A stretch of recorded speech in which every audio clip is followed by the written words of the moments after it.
Hey, it's me, Colin, your beloved co-host of Sacred Symbols, a PlayStation podcast. I wanted to take a moment to thank you for downloading our show and for supporting us. If you like what we do, consider telling a friend or leaving us a nice review on a podcast service of your choice. And if you really like us, like really, venture on over to Patreon and subscribe to Colin's Last Stand. Doing so gains you access to the weekly Sacred Symbols supplemental podcast we call Sacred Symbols Plus. And you can also get ad-free access to every standard episode of the show, like the one you're listening to right now, 3 days earlier than the public. Other perks include submitting your inquiries and thoughts to be used on the show, and you can even determine some of the games we record Let's Plays for. I'll be frank, Colin's Last Stand's Patreon is a bonanza of value. And hey, we have merch too, so check it out at tinyurl.com/sacred shirts. So consider showing your support if you can or even want to. But hey, if you want to just keep listening like you are right now, that's cool too. We love you either way. Enjoy the show.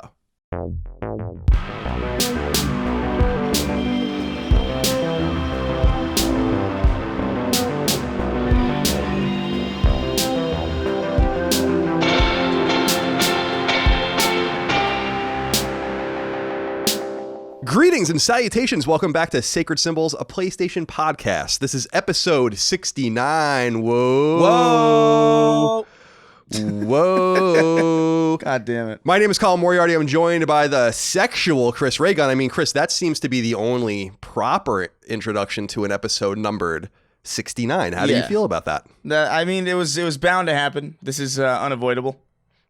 This is pretty much, it was always in the cards. I was kind of dreading this episode a little bit because I know how excited people get about the number 69. And I got to be honest with you, I don't get that excited about it. Now, I have no problem with that position. It's a fine position. Yeah. But it doesn't get me, it doesn't get me amped up to just say 69 like a lot of people. No, it's seem to get amped up about. It's a 2010, like 2012 kind of internet joke. Yeah. But it's still around for some reason. It's like ingrained. It's ingrained in our heads. Yeah, it's no good. And I want to get, like how some elevators skip the 13th floor. You ever notice that?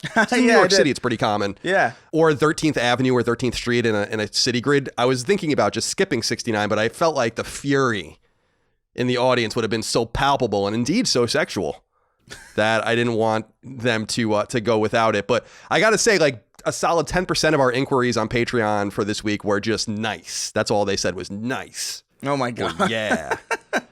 Like, oh man, of course. Oh man.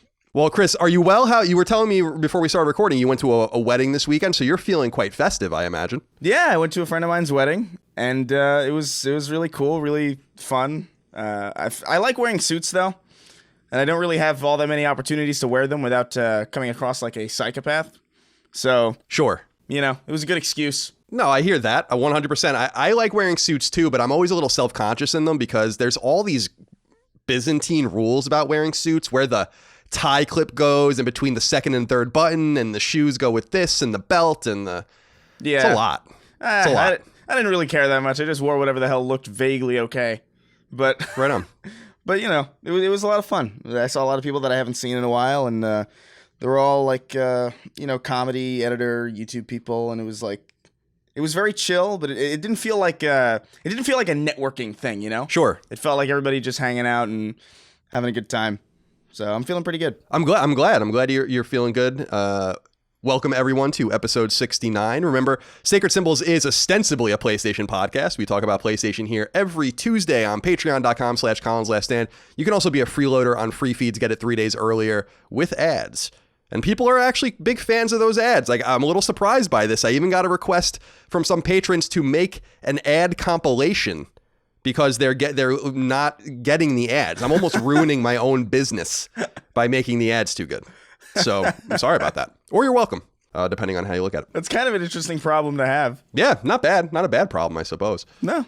Chris, leave us nice reviews on podcast services. I've been noticing that. We appreciate that. That's really helping us out finding a new audience. And remember, you can also buy Sacred Symbols merch if you don't want to support us on Patreon, or even if you do support us on Patreon, you can just go to colinslaststand.com. That'll direct you to the Patreon. That'll direct you to the merch and all the shows we do. And speaking of colinslaststand.com, I got to give a shout out, Chris, to my friends at Brick Media, specifically my friend Alex Orovitz.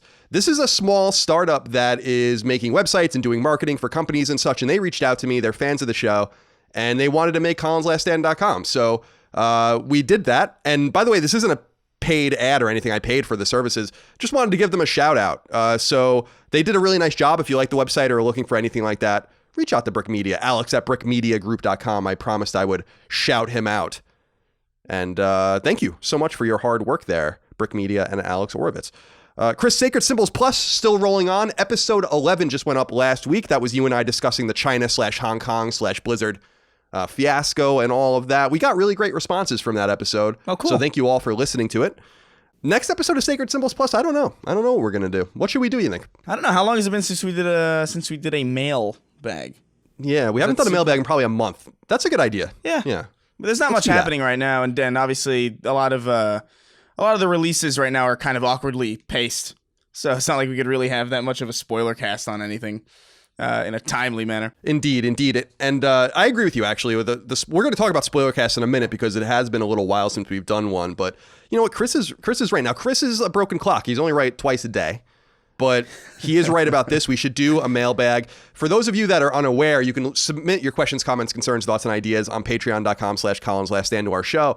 And we're getting so many great submissions that I'm not nearly able to use all of them. But instead of just throwing them away and pretending that you never even said anything at all, I've been putting them in a separate Google Doc. And we've been slowly working our way through them in Sacred Symbols Plus episodes when it makes sense. So support us on Sacred Symbols Plus. By the way, people had pointed out that Sacred Symbols Plus episode 11, which was the one about China and Hong Kong, I've been using Roman numeral numbering like I've been saying. It was XI or Xi, which is the, which I think, well, in Chinese, Xi Jinping, would that be his last name? I don't know how that all works. But anyway, it was a weird coincidence. No, we can't discuss that. We have not even the slightest clue about that stuff. Doesn't seem very culturally sensitive for us to bring that up in hindsight. Chris, the Death Stranding embargo. Death Stranding's coming up quick, November 8th. Yeah. The embargo lifts on November 1st. We do not have the game, as we said, I think last week or 2 weeks ago. So we'll have to wait until November 8th to start playing. But people have the game. The embargo lifts at that time. So we'll have reviews to talk about in a couple of weeks anyway, even though we probably won't have our own impressions. And hey, before that, Medieval comes out, which That's I know Chris true. is very excited about. And I am too. That comes out very soon. And also, Chris, did you see that Stadia was given silently given a release date of November 19th? Yeah, I did see that. Very strangely, silently. Yeah. Like you'd think weird. you'd think that you'd want that a little bit more out there. But yeah. I mean, hey. Strikes me as a soft launch, right? Yeah. Yeah, like they're like launching in like beta phase kind of, and they're like going to be like, "Oh, it actually comes out February or something." Yeah. Or never could never. also be another answer. But yeah, I saw that. So I just wanted to let everyone know, since we're talking so much about PS Now, Stadia's coming out November 19th. You can look forward to that. Chris, Daniel the Awesome wrote into us on Patreon, just like you guys can. Said, hello to my favorite fast food review podcast. Thank you so much. Can I get a moment of silence for my fat PS3? After 10 years, it finally died. It's been a little more than a Lego game machine for my kids for the past few years, but I still shed a single tear thinking back on all the weird and wonderful games and experiences it brought me. Remember the tester, he says. Oh my God. Time to upgrade the kiddos to a Switch. Keep making Tuesdays great. Chris, do you remember the tester? I do remember the tester. I forgot about it entirely, and now I just had like a Vietnam flashback of that that show. Oh no! Sounds about appropriate. For people that don't know, the tester was it was actually kind of clever in the sense that it was a little bit ahead of its time. Yeah. It was a PlayStation Network.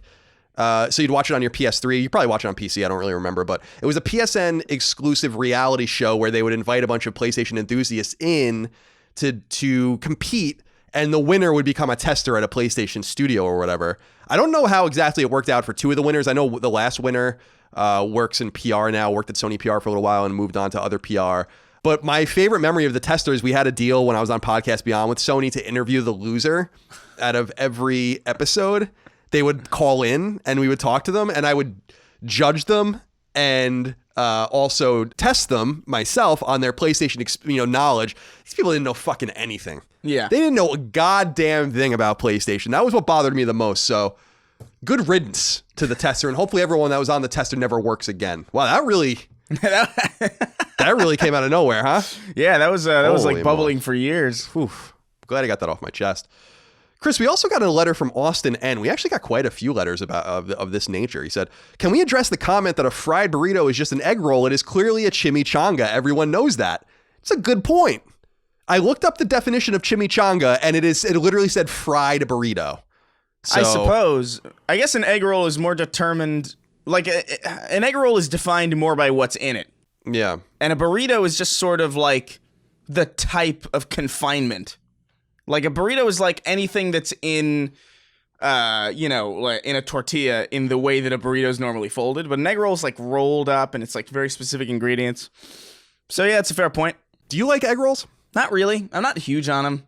They're fine, you know. I like as far as things like that, I'm like more of like an empanada or like a a samosa person. Wow. Okay. I like samosas a lot. Samosas are great.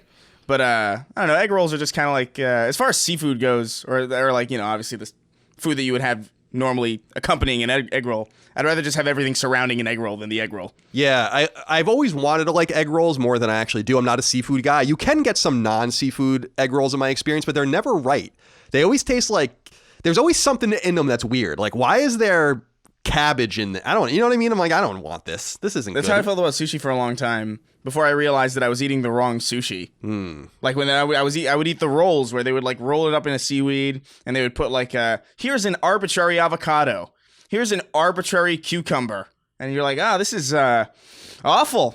And then you have it with just the rice and the fish on top of it, and you're like, oh, this is so simple and so much better. So, I don't know. Who knows? I'm glad you came around. You're an adult now. I'm 35 and I still can't eat sushi. I can't do it. Have you tried the right way? I don't like seafood, so what am I going to... I mean, am I going to suddenly like... At all. Yeah. At all, man. I don't eat anything that comes out of the ocean because I don't respect anything that comes out of the ocean, but sushi is... I'm glad you went back. It sounded like you were going to say respect, and I'm glad that you brought that in, that you don't respect sea life, because I don't really respect them either. They're dumb. Gives a shit about those fucking moron creatures. I hope the ocean does boil away. Let them all die. If you boil the ocean, the sea levels theoretically decrease. So you're really saving the planet if you boil the ocean. As we become a harsh desert planet, much like the twin-starred Tatooine. Yeah, who needs Star Wars? Rain or water? Yeah, we'll have to moisture farm just like the Skywalkers. Or I guess Owen and Beru weren't Skywalkers. I don't know what the fuck their name was. Who cares? I don't know anything about Star Wars. Chris, Adam O wrote into us. Said, hey, CNC, congrats on the nice episode. So we have a few corrections and things to get into now. He says, last week a listener said he was having issues getting DLC from the PlayStation Store. Well, if you click on the game in your library or when hovering on it in your crossbar, a thing actually pops up to go straight to the DLC, themes, and avatar items if that game has it. It's actually a lot easier and way more simple than going to the little store icon and typing that in. Now, I respect this, Adam, and I hear what you're saying. We've gotten a lot of this in, but I don't know that that's what we were specifically saying. I thought what we were saying was when you're natively looking for a game that you don't own, just about anything can come up when you're looking for it. I thought that's what we were saying. Maybe I'm wrong, but I don't know. I don't really remember that conversation all that well. But I do think that's a good point, though. I hadn't thought about that. Well, I learned a similar thing. I mean, to Adam's point, I learned a similar thing when I would go to send saves to the cloud. I would always go to settings and then down to the applications thing and put it in that way. But you can actually hit options over the game icon and just send the save right from there. So I'm just a man of my habits, even though they make no sense. You know, my habits make no sense. Adam Connor wrote into us, Chris, and said, hey, CNC, I always hear you guys talking about how much of a hassle it is to set up PSVR because of the box and wires. Now, I can't be the only one that feels like it's really not that much of a hassle. I always have my PS4 plugged into the box and camera set up at a good height so that when I do want to play, which isn't that often as of late, I just take my headset off the stand I bought and plug the wires in the front of the box, and then I can play VR with about 2 minutes setup time. Surely I can't be the only one that doesn't find this setup a big hassle, and was wondering if you guys have ever thought of always having your PS4 plugged into the processing box to reduce setup time. Thanks again for all the great content. Now, Chris, Adam has a problem here. Well, what do you think? This kind of thing I think this is more specific to the kind of stuff that we do, because my PS4 is always plugged into a capture card because I stream it and I capture footage from it. And as far as I can recall, you couldn't really plug the PS4 into a capture card into the PSVR in a way that was like easy, because that's like the capture card in and of itself is like kind of like a hassle. So then you're adding like the PSVR into it, and then like that's also a hassle, and it's just like that's I guess more on us for having capture cards, but like I don't know, it's still just, I don't think you're the only one who thinks it's not that much of a hassle, but I do think most people find it a bit of a hassle because most people don't really have that kind of stuff set up all the time. Most people don't even really have the room to even play VR in the first place.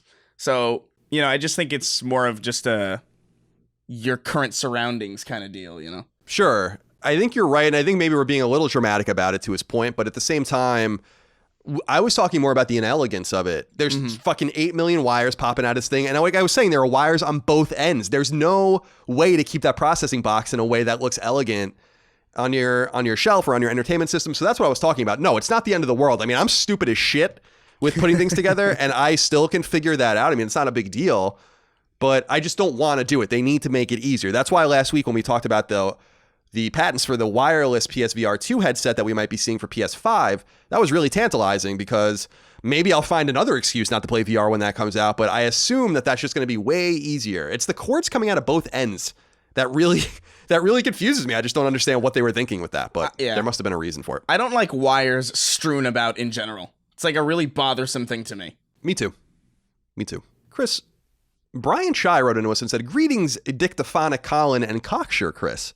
Now, I appreciate, by the way, the dictaphonic thing because that means that I sound the same or deliver my stuff always the same. I don't know if that might be an insult, actually. I don't know.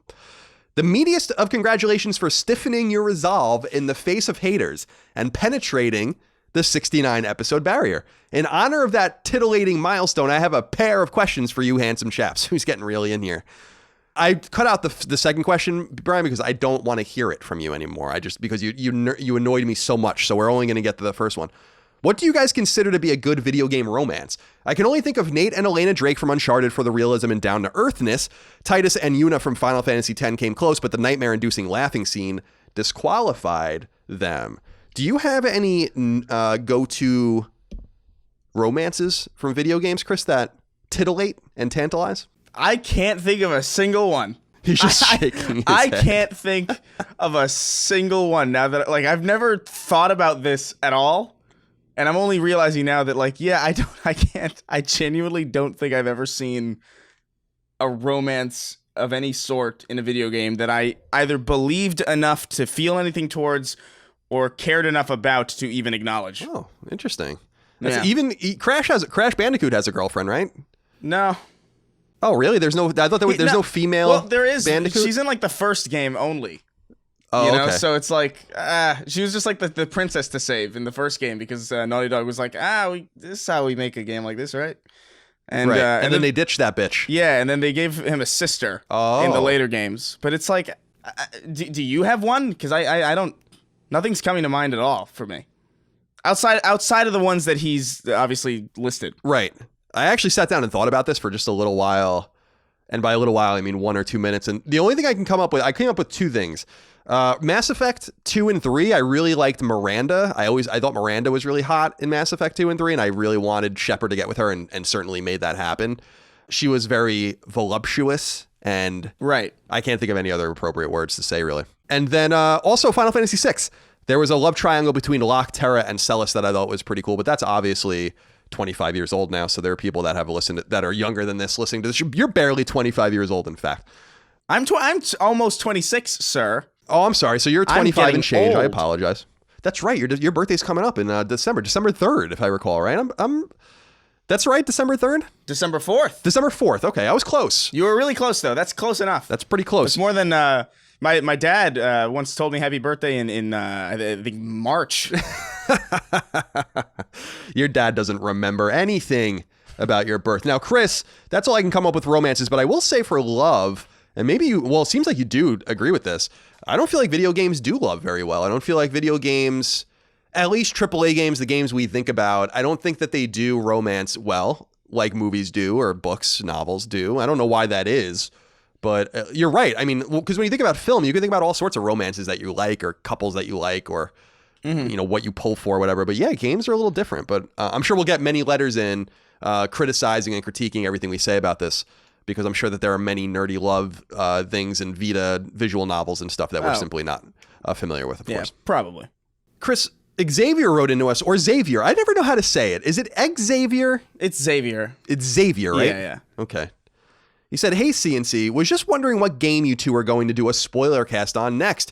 Your spoiler casts always help me with my backlog as I try to finish whatever game you choose to do. Chris, what do you think about this? I wrote down a few games. The last one we did was for Control, which bombed, so I don't know how useful that was to people. I thought that game was going to be a lot bigger than it was. But I have Modern Warfare written down here, which comes out this week. Death Stranding, which we noted comes out early November. And then a couple weeks after that, Fallen Order comes out. I assume we could probably get 2 of 3 of those in. Death Stranding seems like one we must do. What do you think, though? Do you think we should try to do one for Modern Warfare or Fallen Order? They would be obviously Sacred Symbols plus episodes. Yeah, I think depending on how... I feel like Modern Warfare is going to depend entirely on how it strikes me, because, like, I have literally never played a Call of Duty game in my life where the story was particularly interesting, where I thought, like, oh, I don't want to spoil this. I've never felt that way about Call of Duty, so unless this surprises me, which it could, I think Fallen Order and Stranding are, like, the more narratively potent titles, probably. If I were making like an educated guess. I think you're right. I think Chris just made the decision for us. So we will skip Modern Warfare, especially because I'm going to play that. I'm sure you're going to play that, but that comes out the same day as Medieval, and I'm not trying to be not dramatic, but facetious. I'm way more interested in playing Medieval, so that's going to be first on the list for me before Call of Duty. So yeah, we'll definitely do Death Stranding, and then we'll do Fallen Order. That seems reasonable enough.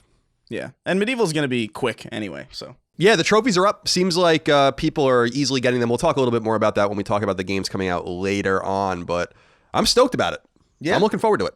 Me too. Chris, before we get into what we're playing, Paul Wright wrote into us with the final inquiry for now. He's a little confused. He's European, so they're a little confused about a lot of things over there in Europe. I don't know if you've noticed that, but he says, and now he says up, C&C. What does that mean, you think? A apostrophe up, like A apostrophe up. Right? That's what it says. Up. I don't know. I up. That's too much for me. He said, I just wanted to touch on something you said. I've been to Europe 3 times and I'm still not convinced it actually exists. He said, I just wanted to touch on something you said on the last show about taxes on buying consoles and games in the US. Do I understand correctly that when you pay, say $399, so $399 for a console, you pay tax on top of what you go to checkout? I live in the UK, and here when something is priced 399 quid, it is 399 quid. Taxes are always included. Hope you can clarify this for curious non-US residents. Cheers for all the great podcasts and keep fucking that chicken. Thank you so much for writing to us, Paul, from the mysterious Europe. Indeed, when we pay something in a state with sales tax in the United States, which is almost all of the states, New Hampshire is a notable state without sales tax. I think there are probably a couple others. So when you go to in California, when you go pay $399 for a console, you pay $399, then you pay, I think, 8.5% or whatever it is on top of that, depending on the state you're in. So yeah, when something is $399, it is never actually $399. It's unfortunate, but true.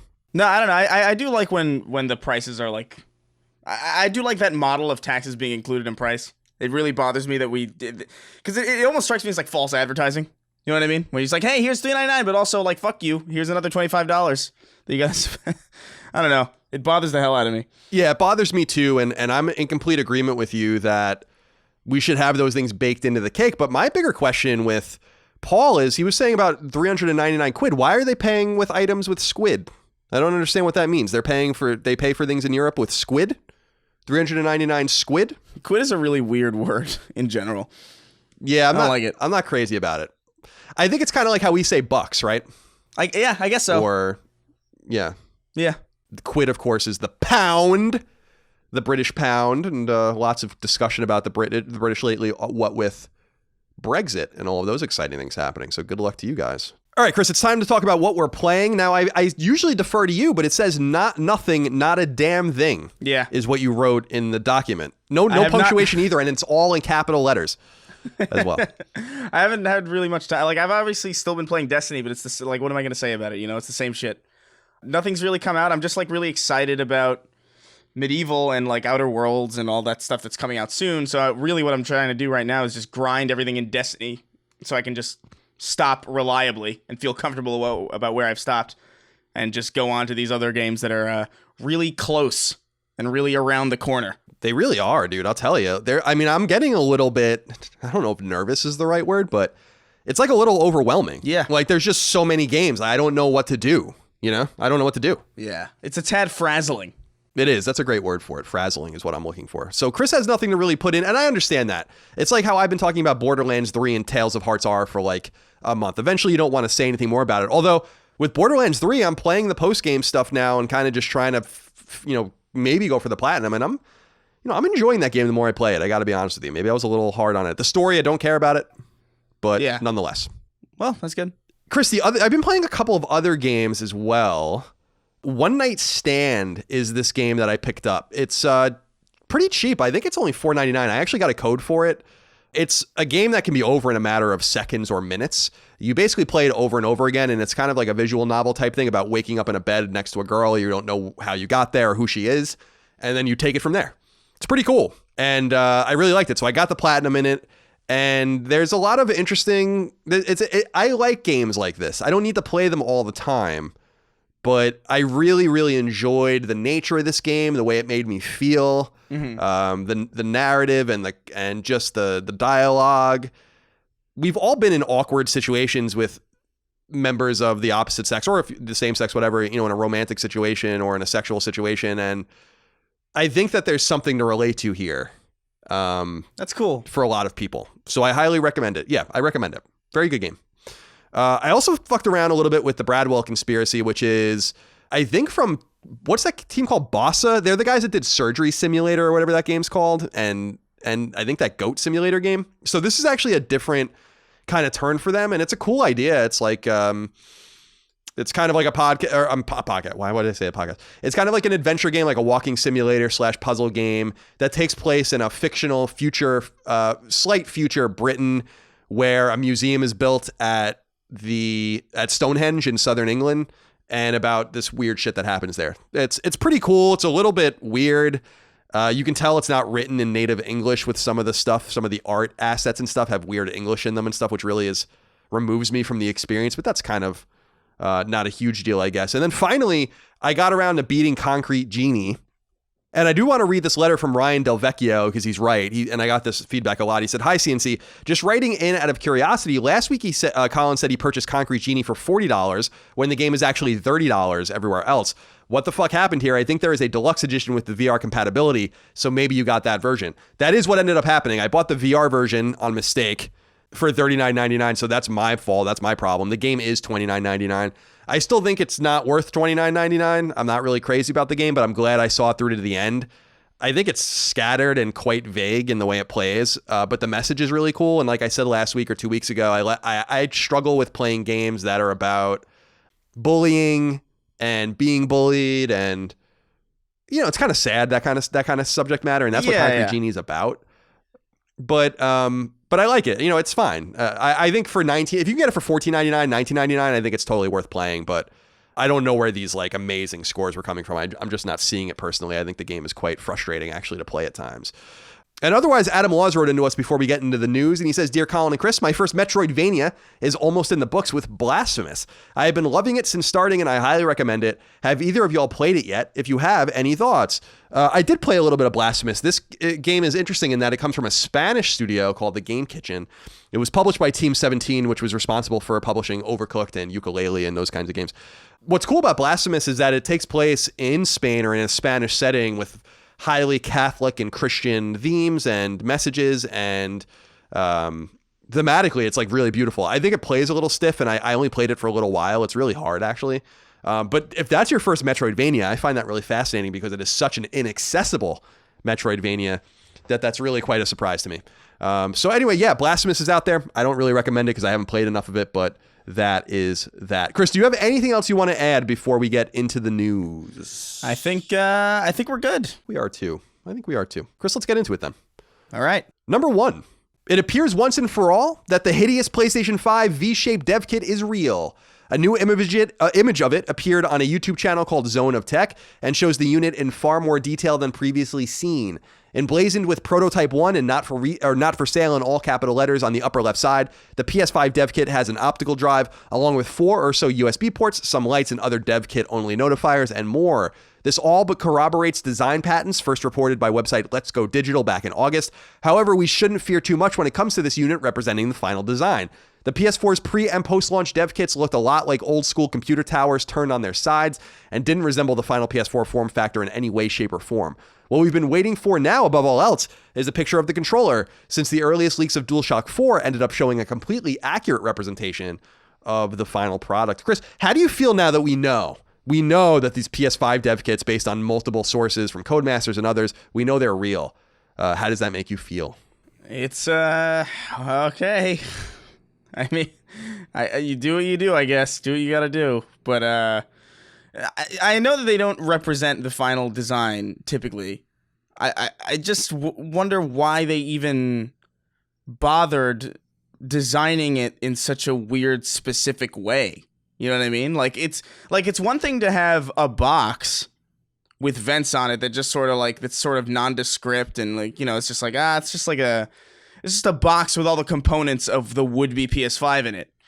But why then with the weird embossed vents? And it seems over-designed for a dev kit, aesthetically speaking. You know what I mean? Yeah, absolutely. It's just, I don't know. I guess it's not that big of a deal because, we got to wait till it's actually real.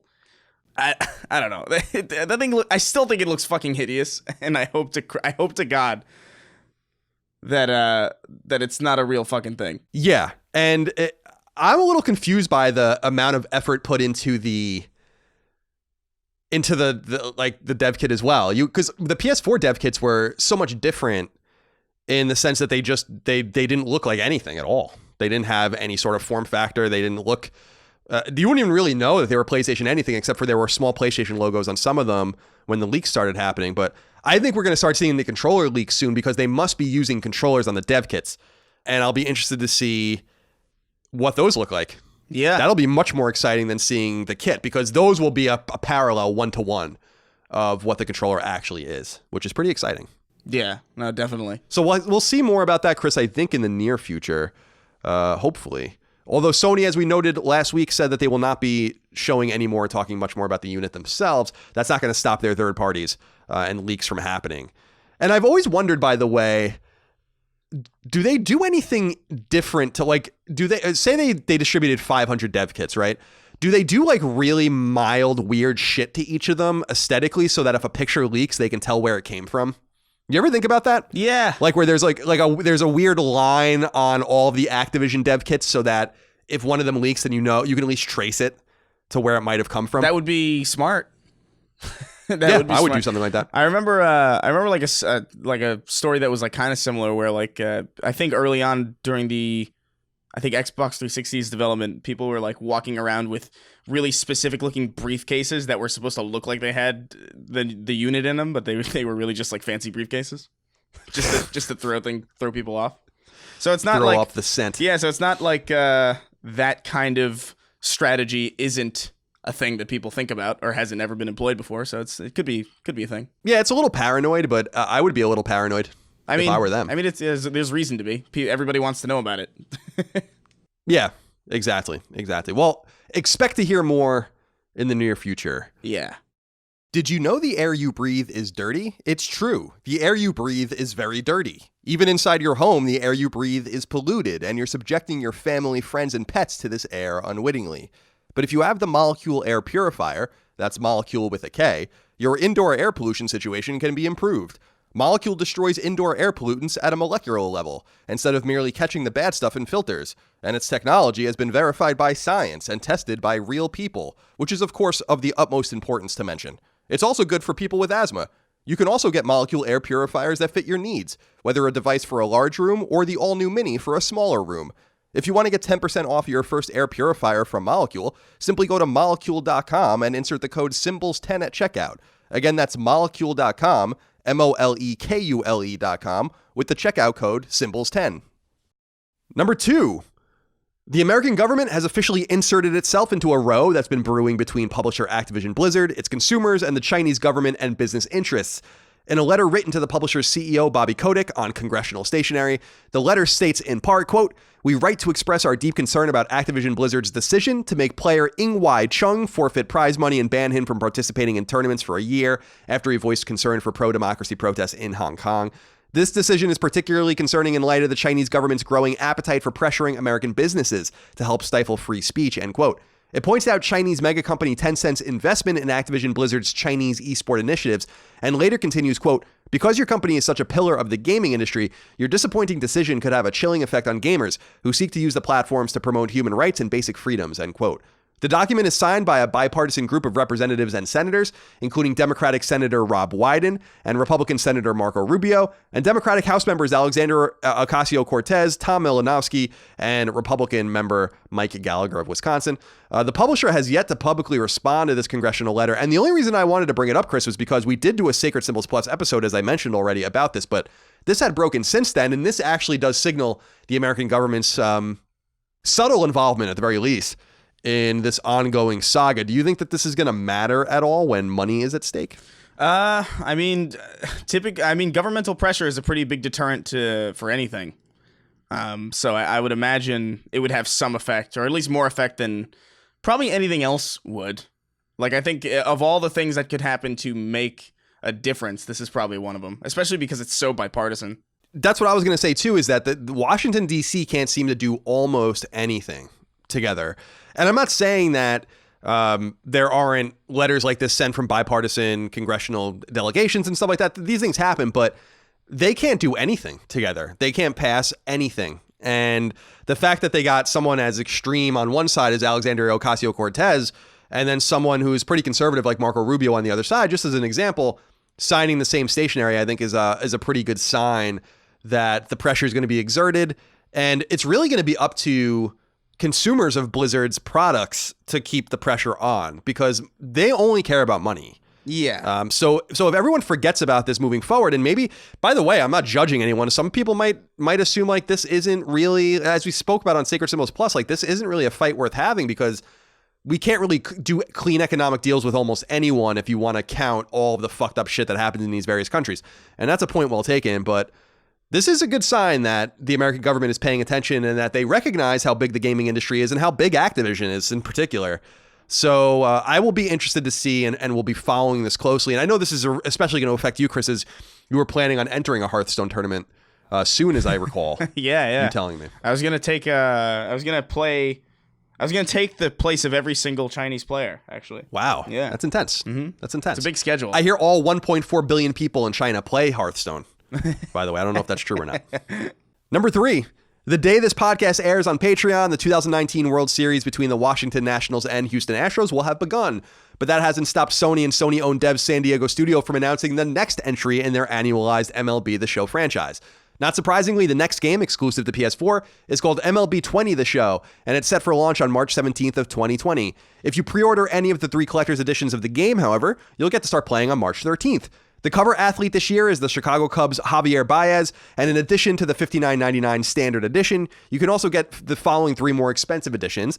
The MVP edition, which comes with a steelbook case for physical orders, as well as a bunch of digital goods for $79.99. The Digital Deluxe Edition, which comes with a bunch of digital goods for $99.99. And the Anniversary Edition, which comes with everything already noted, plus a special New Era hat. Oh, man. Now, this game's a big seller. I'm a little surprised that they're already announcing it. It's a little weird to me because the World Series hasn't even begun when we're recording this. But they're getting way out ahead and releasing the game in their traditional March time period. You know, I've always wanted to go. I know you're probably not interested in this at all, but I've actually wanted to sit down and play the show for several years. I've just not gotten a chance to do it because it's supposed to be excellent. And I've not played it at all this generation.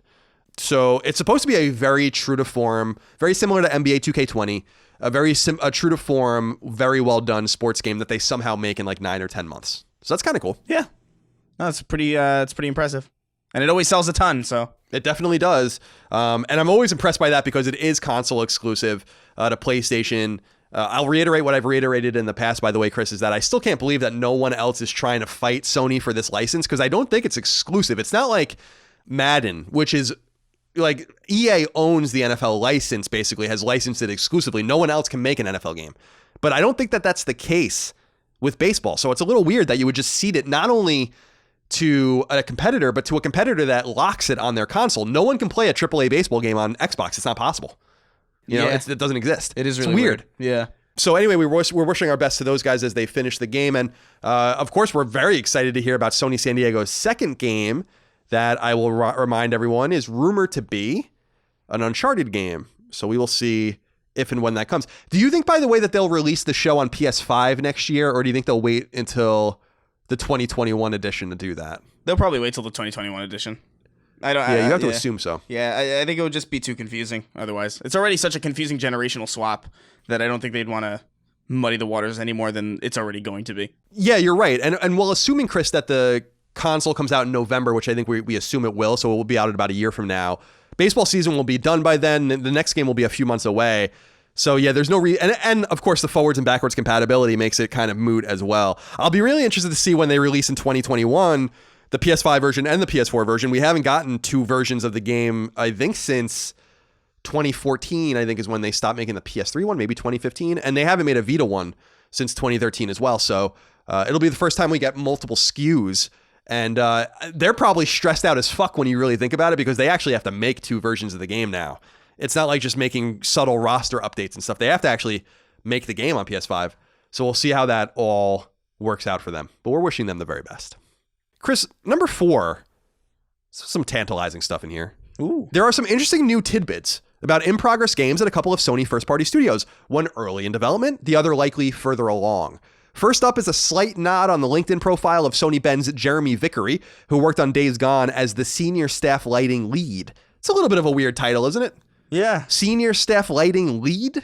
That's a really strange one. That's super specific. You think you would either be the Senior Staff Lighter or you think you'd be the Staff Lighting Lead, right? Yeah, well, no, he's the senior one. It's a little strange. Website Push Square notes that Vickery's LinkedIn profile says he's, quote, now involved in the pre-production planning for our next title, end quote. This isn't exactly a surprise, considering Days Gone's modest critical reception and exceptional commercial success. However, Sony hasn't been shy about shuttering its teams, though this indicates Bend is safe, and that at least part of the team has moved on to what will almost certainly be Days Gone's sequel on PlayStation 5. So that's pretty exciting. We know Bend is safe, it seems like. Not a huge surprise there, but we're glad to hear that. And Chris, meanwhile, the website also points to a tweet from an employee at Sony-owned studio across the world, a tweet that has since been deleted.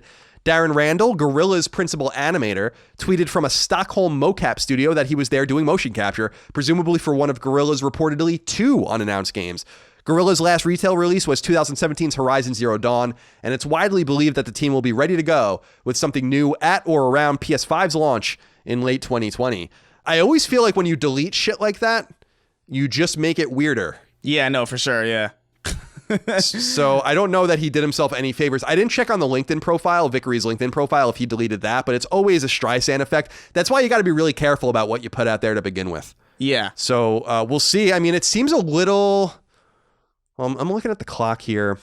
You know, I was going to say it seems a little late date-wise to be doing mocap for Horizon 2 if it's going to be a launch game, but that's not necessarily true, because we said similar things about The Last of Us doing really late minute motion capture, and that ended up being under a year before the game was ready. So yeah, my assumption is that mocapping is such a common thing now in the industry that people are a little bit better at dealing with it and a little bit more efficient and better at managing that time.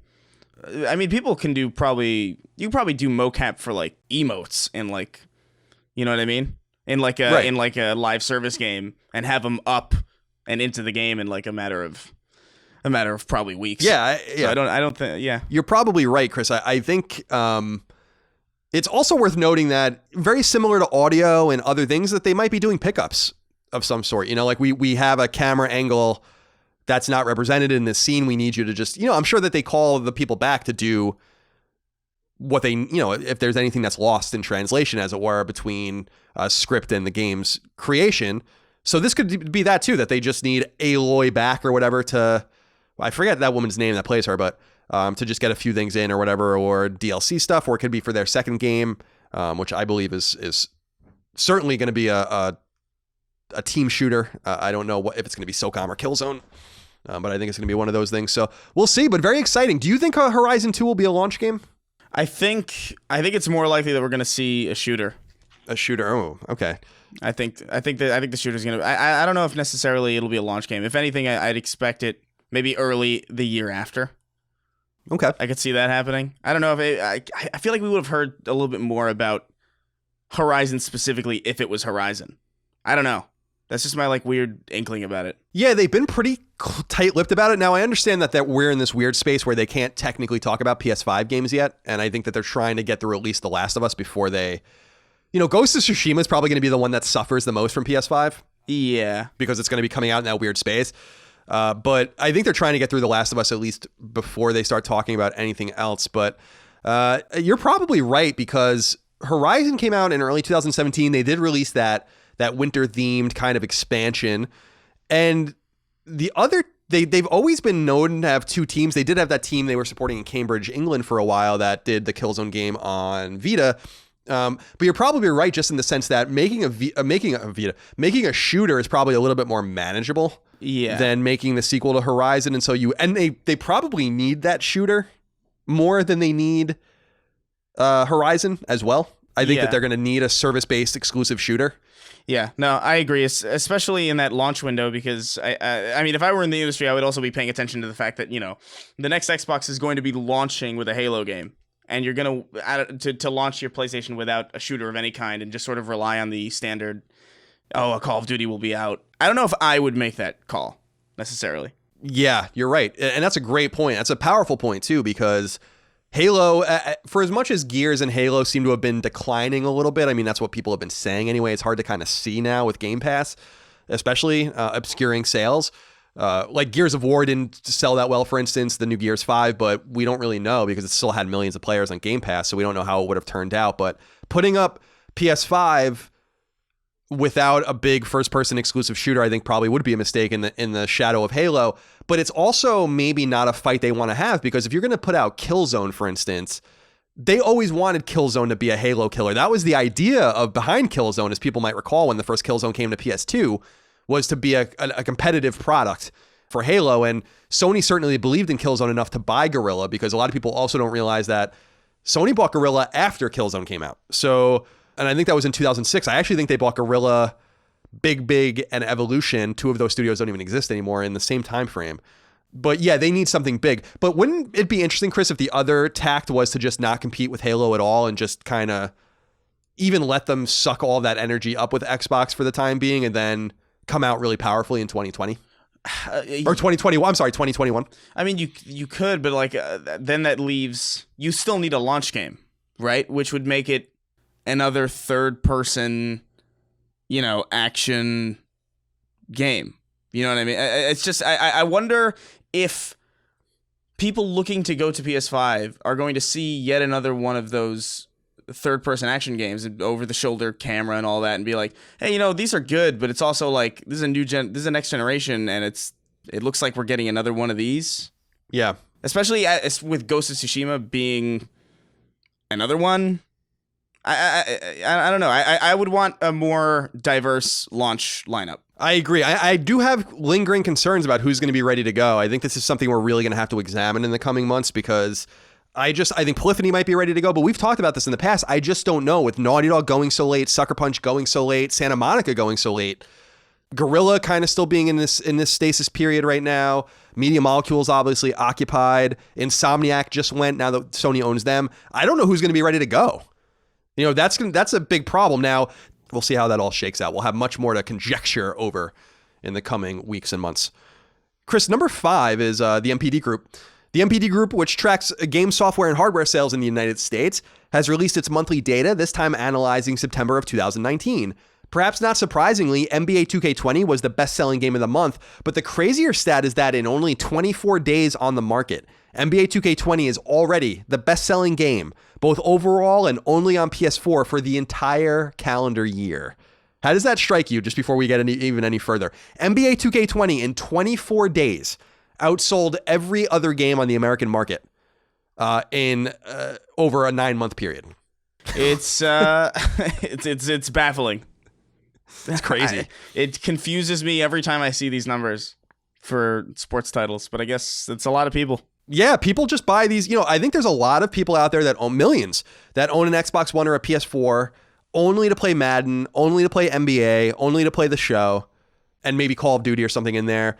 Lots of people playing lots of these sports games, and we were talking about Sony and their baseball license with the show, but another lesser known thing about Sony San Diego is that back in the day, people might remember that they actually did a basketball series as well that was on PS2, PSP, and PS3. And this kind of license is open because EA has the license as well at NBA. They kind of sporadically release games on it. You would think Sony would want to chase this. Don't you think? Yeah. No, you'd think. They have a studio that can do it. I mean, they had Sony San Diego, which kind of absorbed the spirit of 989 back in the day, which people might remember. So I've always been confused that they shuttered that basketball game. I can't remember what it's called. It had a name. It was like The Life or something like that. And then the show has been going on that entire time. But anyway, props to 2K because they also, on the overall charts, the PS4 only charts alike, both have Borderlands 3 and FIFA 20 slotted in second and third places respectively. So 2K has the top 2 best-selling games of the month, including the best-selling game overall for the year. Other notable games include Madden NFL 20 at 5, Ghost Recon Breakpoint at 6, Code Vein at 8, which is surprising, Plants vs. Zombies Battle for Neighborville at 17, Spider-Man at 18, and Catherine Full Body at 19. Mortal Kombat 11, Borderlands 3, Madden NFL 20, and Kingdom Hearts 3 are the 2nd through 5th best-selling games of the year so far in the US. MPD data continues to track what should be somewhat obvious this late in the generation. Software and hardware sales are falling mightily year over year, and the consumer seems hungrier for new hardware than we might think. And just to reiterate, I don't want to beat a dead horse, but no Control on this list again. Yeah. And just for any excuse makers out there, Catherine Full Body charted at 19. Battle for Neighborville charted at 17. And the biggest surprise is Code Vein. Code Vein charts at 8. Code Vein is a post-apocalyptic Bandai Namco action RPG. It actually looks really good. But that should just go to show you how bad Control sold. It's kind of sad. They're nowhere on any of these lists. It is really weird. Surprising. Very surprising. Chris, number 6. Respawn Entertainment's first foray into the Star Wars universe, Jedi Fallen Order, has officially gone gold, meaning the game's core development is done and that it's all ready to be submitted for certification and publishing. Word comes by way of Respawn's official Twitter account, which shot out a picture of the team celebrating in front of the studio's HQ. Jedi Fallen Order is some sort of action shooter RPG light and launches on PlayStation 4 and elsewhere on November 15th. Ben Williams wrote into us on Patreon, just like all of you can, and said, "Hello, comely boys." That's not very nice to call me a comely. Right? No, I'm thinking of homely. Yeah. We've had this problem, I feel like. Comely is good, right? I think so. Comely is a good I think so. Homely is bad. Right. You don't want to be homely. No. I wanted to hear your thoughts on Jedi Fallen Order. Personally, I think the story sounds interesting and the graphics look impressive, but I cannot get over the main protagonist. He looks so incredibly uninspiring. The voice acting is boring and the look of the character does not scream Jedi to me. However, the worst part is the way the lightsaber is held and moved. His animations look weak and without purpose. The lightsaber doesn't seem to have any weight. His normal animation of turning on and off the lightsaber looks the most off to me. I could go on, but what are your reservations about the game? Do you share my concern about the main character, or am I just a stuck-up, half-witted, scruffy-looking nerf herder? And then he says, pray for Mahomes. I am praying for Mahomes because the Kansas City Chiefs are the only route by which the Patriots do not win the AFC. This doesn't mean anything to Chris, of course. No, nothing. But nonetheless. Now, Chris, do you have any concerns about this Jedi Fallen Order game? Because I'm not paying close attention to it. I kind of want to be surprised when it comes out, but I'm not so shocked that the game looks a little off. It seems to have been made very rapidly. It's being made, I think, not on proprietary technology at EA. It's being made, I think, on Unreal, if I recall, but I could be wrong on that. Don't hold me to that. And it's kind of something new for Respawn. It's not a shooter. It's not Titanfall.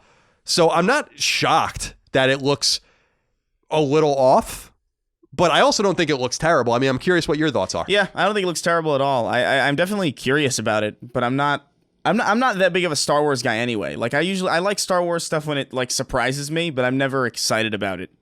So this is another one of those things where I'm hearing a lot about it being kind of like an open world kind of Metroidvania style Star Wars game, almost like not the Dark Souls comparisons are getting a bit ridiculous, but like the Surge style, kind of like, oh, here's some, somewhat deep combat and like a vaguely open world, and like that seems kind of cool to me, but I haven't really been paying that much attention to it. I don't think the animations look all that off. I think if anything, it looks pretty impressive when you consider. It looks impressive to me considering where Respawn is typically throwing their weight in FPSs and first-person shooters and that style of game. I wouldn't have been able to guess that this was Respawn if I didn't just know that. and that's kind of cool. I agree. I'm super interested. I'm interested in your opinion on it when the game comes out as a Respawn fan, because you're so passionate about Titanfall that I'll be really interested to see if they are able to fulfill whatever you want out of their gameplay, because I know that that's such an important thing. It's very similar to the way we feel about id, where we have expectations. I don't know that they're going to be able to, or that they're even aiming to make the game as kinetic as Titanfall is. I don't think so. I think I'm going into this expecting a very different thing. I don't necessarily expect the Respawn speed from a game like this, but I am expecting a certain level of quality that I think they can easily hit. I hope so, because they really need this one. Mm-hmm. Not only does Respawn really need it, but EA needs it too. Respawn needs it because Titanfall 2 is very well respected, but it didn't sell very well, and that was EA's fault, obviously, by cannibalizing it with its own games, as we've talked about ad nauseum on the show back in 2016 with the Battlefield 1 and all those kinds of things. But also, EA has not treated Star Wars very well, and I think people are just about over it with them as far as the license is concerned. And I think that this is their last moment to make hay out of this, because with the canceled Amy Hennig game, we never got, obviously, that out of Visceral. And the Battlefront games, I know people like them to varying degrees, but I think we can all agree that Battlefront 2's campaign is terrible. And they need something story-driven that adds meaningful lore to this universe. So in multiple ways, I think this is their last shot. They better hope they fucking nailed it. Yeah. They really do. Yeah. Dissector ZA wrote into us on Patreon. He says, "Hello, CNC. Long-time listener, first-time commenter. My question is about when games go gold. When the dev team takes their photo of the game going gold holding a Blu-ray disc in their hand showing gold, is this just for social media purposes, or do they actually send that physical disc through to the manufacturer for printing? I'm sure there is an ISO sitting on a server somewhere. It just got me thinking surrounding the devs writing the physical media these days with everything mostly digital. Love the podcast and all the work you do. Keep Tuesdays great." So I don't know for sure, but my assumption is that this is done for effect mostly now, but they also do share. Like, I used to get a bunch of builds. This isn't so common on PS4, but on PS3, we used to get builds, tons of builds on very similar discs like that, that were like, here's a portion of the game, here's half, because the PS3 was very open like that, and here's a final build, and here's a gold master, and here's like the certification build. Those things probably are printed on disc. They probably have to prove that they're running on disc and all that kind of stuff, and obviously they're going to submit them on disc to be manufactured. But I think a lot of that stuff is really more of a for effect thing at this point, because I'm sure that they're submitting, because you have to think about it, like most games on PS4 are not disc based at all. Most of them don't run on discs. Yeah. So there certainly is a way, at the very least, to submit your game for certification without a disc. Yeah, I'm sure there is. Especially because I'm sure there's like an ISO on a server. You're totally right. Yeah, I would imagine so. I mean, I'm not very technologically advanced, as everyone knows, but I would assume that that's mostly done for effect. And when our game's done, maybe I'll just go buy like a Blu-ray and just write Goldmaster on it, even though it's not even going to be on disc at all. We should. And we could just take a picture with it. That'd be good. Chris, number 7, I'm really interested to hear what you think about this one. The smash hit MOBA, League of Legends, is coming to PlayStation 4, though in slightly modified form. This new game is called League of Legends Wild Rift, and its official website confidently claims that it will, quote, play authentically to League with slight changes for more thumb-friendly casting, end quote. Like the original League of Legends, Wild Rift is a free-to-play game supported primarily by cosmetic microtransactions, and will have its own ranked leaderboards, a roster of 40 playable characters to start, and bonuses for those who have connected their PC League of Legends account to Wild Rift. Developer Riot Games is currently soliciting signups for closed alphas and betas, but those looking to play it on console will need to be patient. It doesn't sound like the game will come to PlayStation until 2021 at the earliest. League of Legends originally launched way back in 2009 and continues to dominate the MOBA market a decade after launch, with tens of millions of active players, professional leagues and series, and millions of dollars of prize and sponsorship money changing hands each year. Riot has long resisted bringing its smash hit game to console until now, signaling what is perhaps a necessary move to keep the game's player base as large as it has traditionally been. Riot has also been entirely dependent on League for some years, and now, along with its newly revealed fighting game and some other projects, it is finally beginning to diversify. I can't help but wonder what you think of this. This seems so late, and yet I am so intrigued by this game because so many people still play it. Yeah, I mean, I think it's a good move. I think it's a game that probably could work pretty well on console. I think Diablo 3 was one of those weird ones that actually ended up working super, super well on console compared to its PC counterpart, in my opinion. And it's a popular game for a reason. I never really got that into it. I played it a bit back in 2012 or 2011. It wasn't my kind of game. Maybe I'd play it now that there's controller support, but even then I can't imagine that it's going to be much of an appeal to me. But I mean, a lot of people are probably going to like it that probably wouldn't be able to play it previously. So this is cool. And also the fact that they're working on a bunch of other things is pretty cool, too. I like that. Me too. It brings me a little bit of hope for them because I had my friend Leah Jackson on Fireside Chats, I think last year. She works at Riot. And I was talking to her a little bit about, like, aren't you guys worried about how you rely on one game? Like, just one game. That's, at that point, 10 years old. You know, it just seems really risky. So I agree with you. It's a diversifying game, but I understand why people like it. Like I played it only once. I joked around about it a lot when I played it back years ago. It's not a game for me, but you can see how people really are getting into it. But it puts me off for the same reason a lot of online games do. It just seems like the learning curve is so high and people are so good at it that how do you like really get in? You know, like how do you play reasonably? It's like when people really shy away from playing Call of Duty because they're afraid of just getting, you know, terrible kill to death ratios and not having any fun. I assume with tens of millions of people playing the game that they've figured this out. But it just seems like it has such a high barrier to entry with its skill, even if it has such a low barrier to entry with its price, which is technically free. Yeah, no, I think you're right. But I'll tell you, Chris, it is exciting to see a lot of these traditional mouse and keyboard games coming to PlayStation. We had mentioned a couple weeks ago with Baldur's Gate 2, Icewind Dale, Planescape. There's a lot of games that are coming that are really relying on PC and mouse and keyboard. And I wonder with this game, if they talk about control support or, you know, controller support, which is great, but I'll just go back and reiterate, like there has to be ubiquitous mouse and keyboard control on a lot of these games. And we've been getting a lot of letters that some games do accept these things. But my point is that it should be like a truer thing that's like part of the certification process to allow your games to be played with mouse and keyboard. Like imagine being able to play Killzone on PS5 with a mouse and keyboard. I think that would be pretty cool if they gave you that option. Yeah, I agree. I think it should work the same way that PC games work when you plug in a controller. It just automatically accepts that it's a controller. It understands what it is. I think it should be a similar thing for mouse and keyboard for the next gen in general. I agree. And I know that there's a sort of problem with skill level and time to shoot and all those kinds of things, but they can rectify that just by reading what your input device is, I would assume. I assume that they already do this. Yeah. On other products. So we'll see how that all shapes up. Number 8, Bethesda Game Studios is putting the brakes on some already announced expansions and updates to its apparently still well-populated online RPG, Fallout 76. Key to these updates is Wastelanders, which the studio claims, quote, is turning out to be one of the largest expansions we've ever done, end quote, and will need extra massaging, which will push it out of 2019 completely.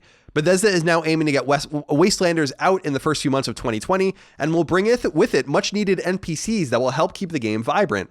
On the back of this delay, Bethesda Game Studios also revealed that private servers, a much-requested feature, are launching very soon and may be live by the time you hear this podcast. The servers' costs remain to be seen at the time we're going live, however.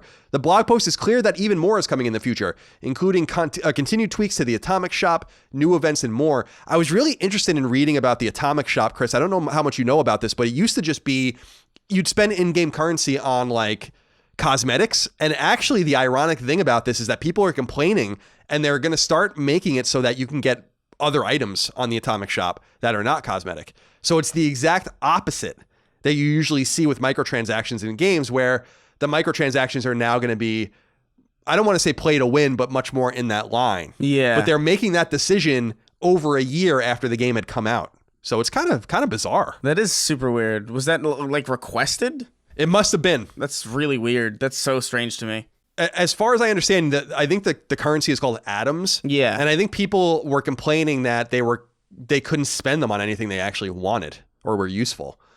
So there are going to be things like, I was reading one of the things is like they're going to now release like a refrigerator, so you could spend atoms on a fridge for your house or your dwelling and then put food in, you know, so it's not going to be anything I don't think you can kill people with necessarily or other players. What I find funnier is that there's still no NPCs in the game. That is something. How is that possible? I don't know why they released it in the first place like that. Like I don't understand that at all. There's NPCs in every online game. Like the thought that like the thought that you could release it without it. So, especially because it's such an RPG heavy game.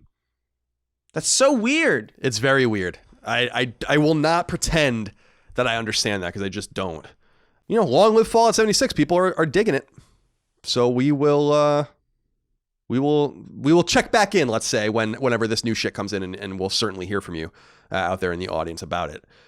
Number 9, the long-awaited sequel to 2004's cult hit PC RPG Vampire: The Masquerade Bloodlines has been delayed and will no longer launch in the first months of 2020 as originally planned.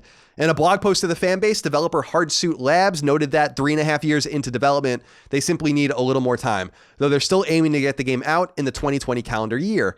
Interestingly, the studio candidly notes that it doesn't want to repeat the errors of the original, which the letter states, quote, was famously launched too early. Over the last few months, it became clear that to stick to our original date would risk repeating that mistake. We won't do that, end quote.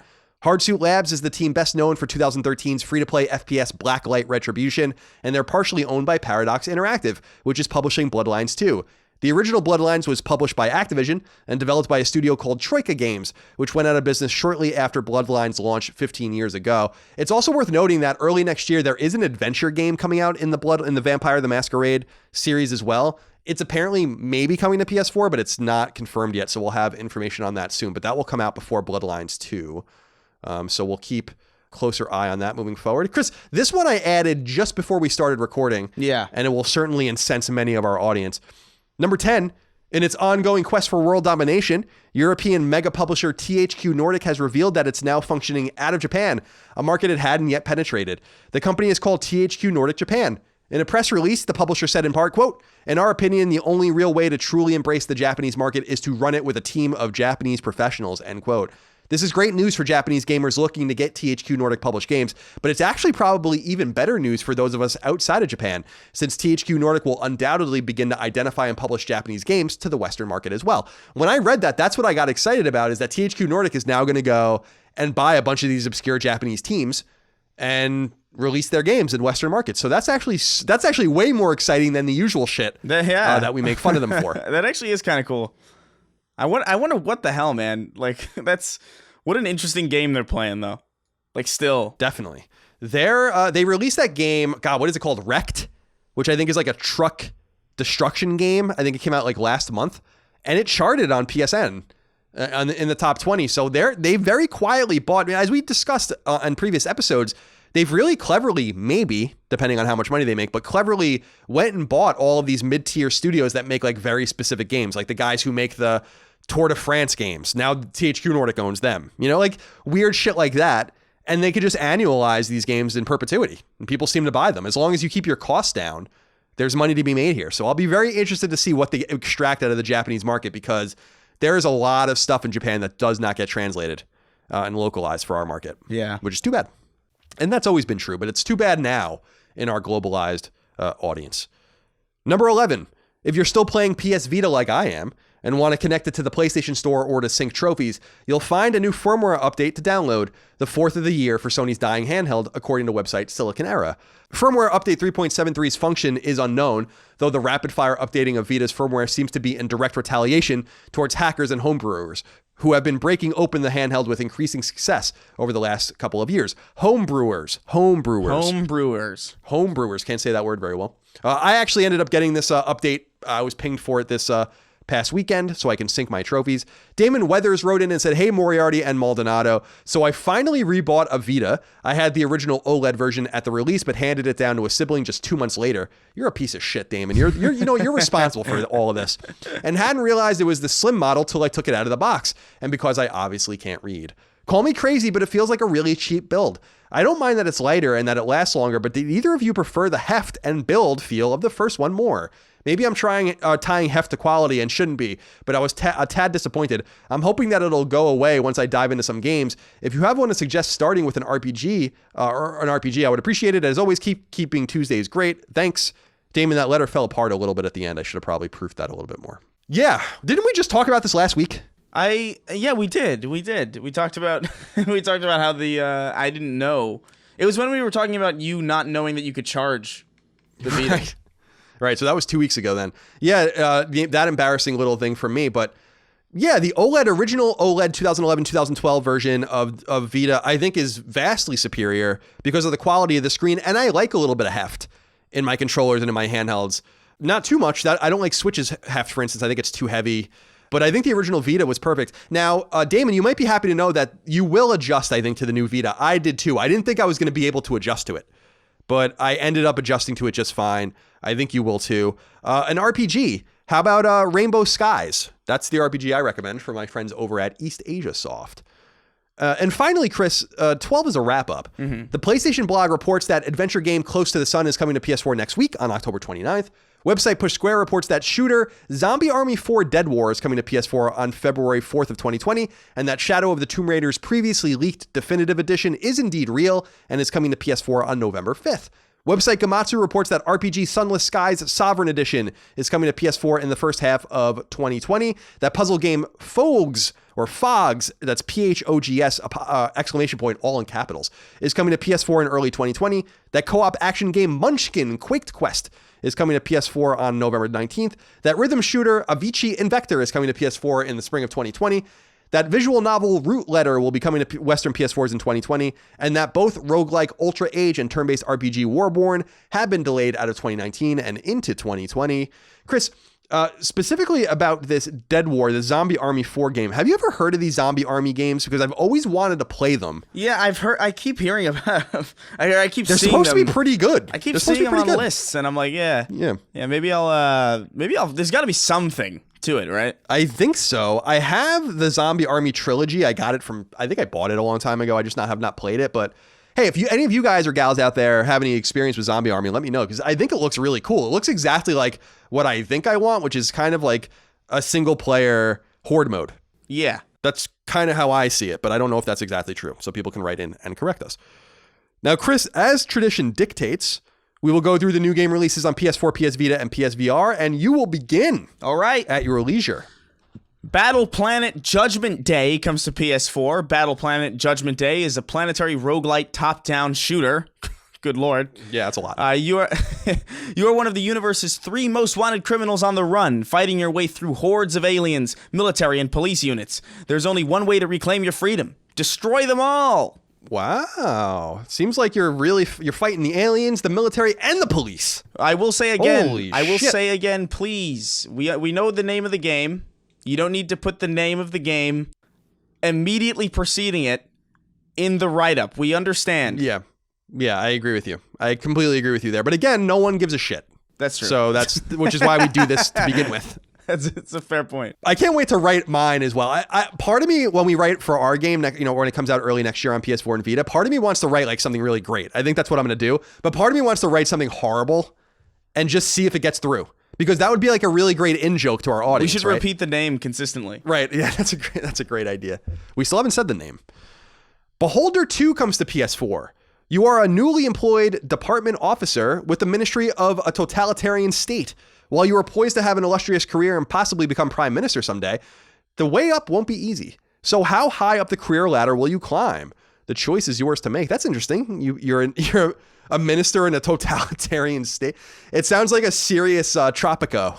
Yeah, or something like that. Yeah, it's kind of interesting. Bonfire comes to PSVR. Be the star of an absurd alien adventure with Ali Wong in an animated survival story of trust and friendship. You're Scout 817 of Space Force, but you've just crashed on an alien planet. Your only tools for survival are a fading bonfire, a robot, and a limited supply of marshmallows.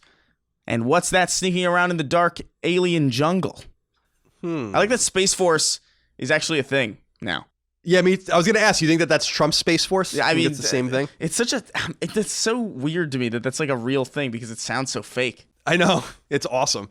I imagine that when the Air Force, I think we didn't start calling the Air Force until after World War II. So that must have probably sounded weird too at some point, but I don't know. I don't know. I think we can do better than Space Force, but I don't have an answer for you right now. But I got to say, Chris, about this game Bonfire, I have not seen anything about it, but the very mechanic of having a bonfire that's fading and then you have to keep feeding it as you go explore is actually kind of neat. Yeah. Kind of feeling that idea. It is kind of interesting. Next up is Call of Duty Modern Warfare, not to be confused with Call of Duty Modern Warfare. It comes to PS4. Prepare to go dark. Modern Warfare is back. I almost said DAC or DAC, prepare to go like DAC. I was from Massachusetts. The stakes have never been higher as players take on the role of lethal Tier 1 operators in a heart-racing saga that will affect the global balance of power.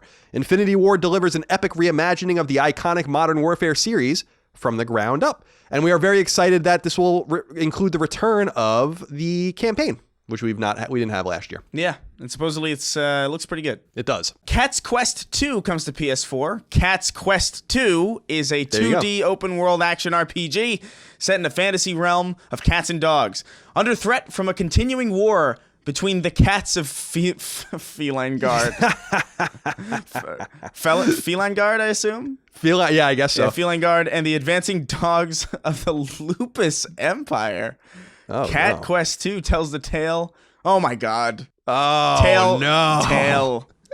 The tale of two kings brought together against their will on a possum journey to reclaim their thrones. Yes. Very good. Very good. Whoever made Cat Quest 2. Dark Devotion comes to PS4.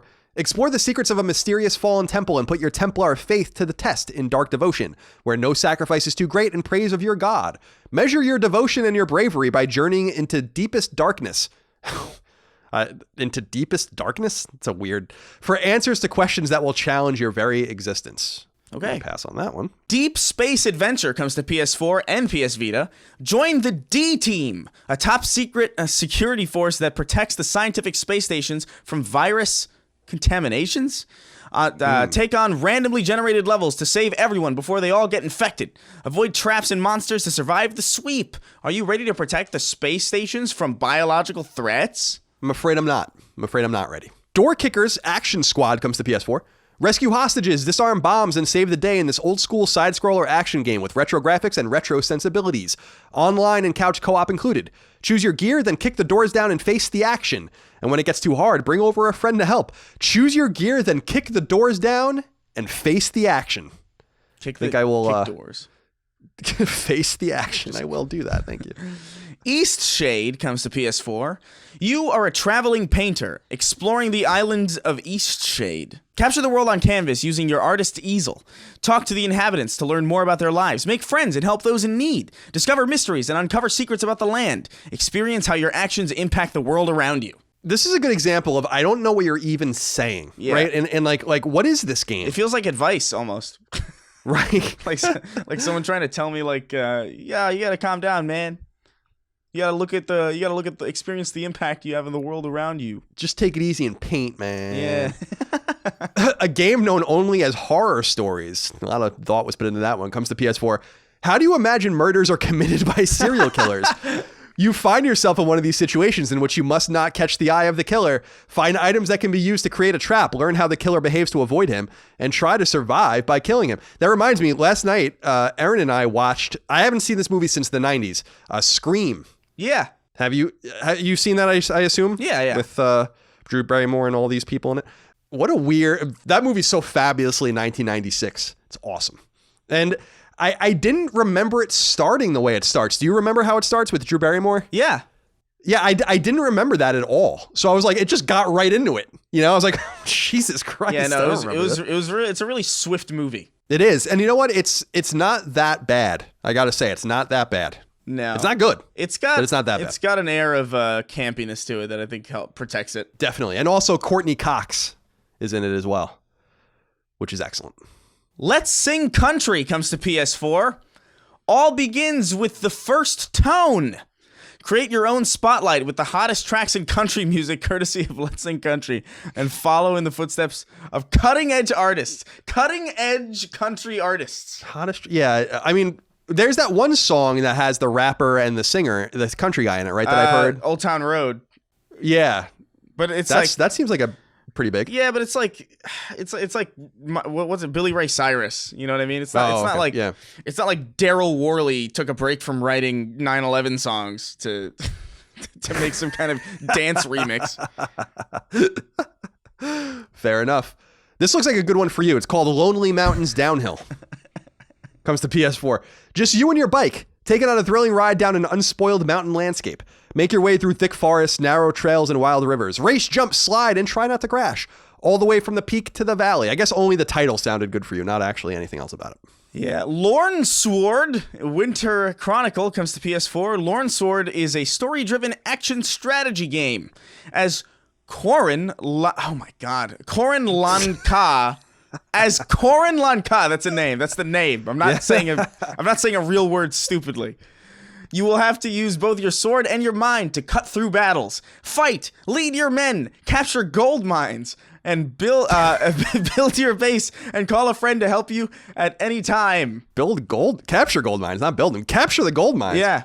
Don't mind if I do. Lorn Sword is a harder word to say than you'd assume. Lorn Sword. By the way, I don't know if this is true or not, but have you heard this thing that if you made, like arbitrarily made, I think a building that was 12 stories by 12 stories, so a perfect square, 12 stories high, 12 stories across, 12 stories deep, that you could fit all of the gold ever mined in the history of humankind in that 12 stories? You ever hear that before? I didn't know. I've never heard that at all. It's pretty interesting. That's weird. Pretty interesting stuff. Yeah. It just goes to show how valuable it is. Because like everyone has gold. You ever know, like everyone has something that's gold. And we're told that how valuable it is. And I guess it is valuable. It's over $1,000 an ounce. But I thought you would think that there would be more than that. I don't know. Like people should. Yeah, I'm sorry. Go ahead. Nah, the whole gold. You got to get gold. It's like if society truly crumbles, no one's gonna be looking for gold. They're gonna be like looking for food and water. Yeah, and weaponry. No, you're absolutely right. That always puzzled me too. Like I was a big Ron Paul fan, to no one's surprise, of course. And the big thing that I was always confused about when he was running for president was this whole like buy gold and all that kind of stuff. And I'm like, all right, but if the monetary system collapses, then who the fuck cares if I have gold? Yeah, nobody. Gold it just never made any sense to me. Gold is only valuable because money exists. It's really strange. Like no one's gonna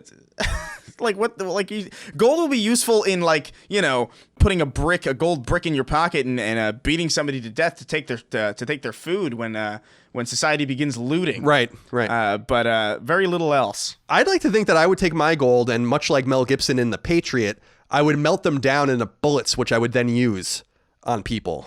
Gold bullets. I'm gonna go ahead and read this one because I'm excited about it.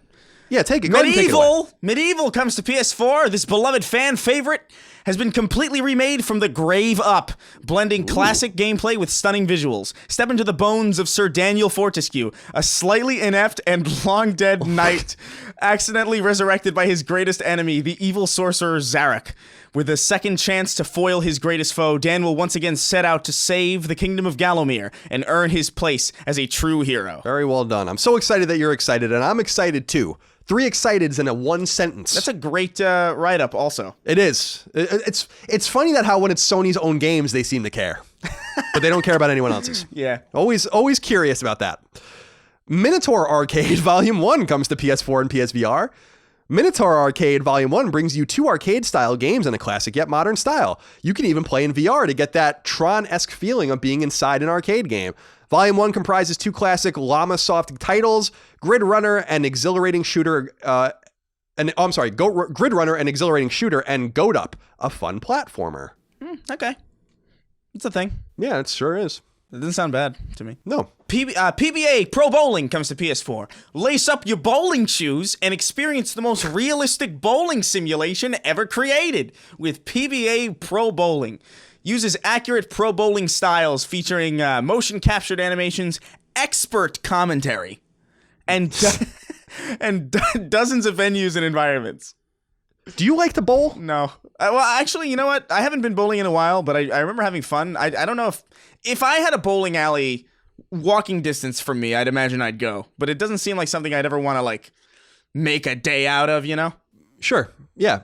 I like bowling. I went bowling with my family back last Christmas or something like that, and we had a good time. The name of this is really bothering me though, because do you know what PBA stands for? I assume Pro Bowling something. Yeah, Pro Bowling Association. So it's called Pro Bowling Association Pro Bowling.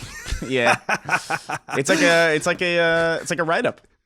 It is. It's like they don't care about the name or the write-up.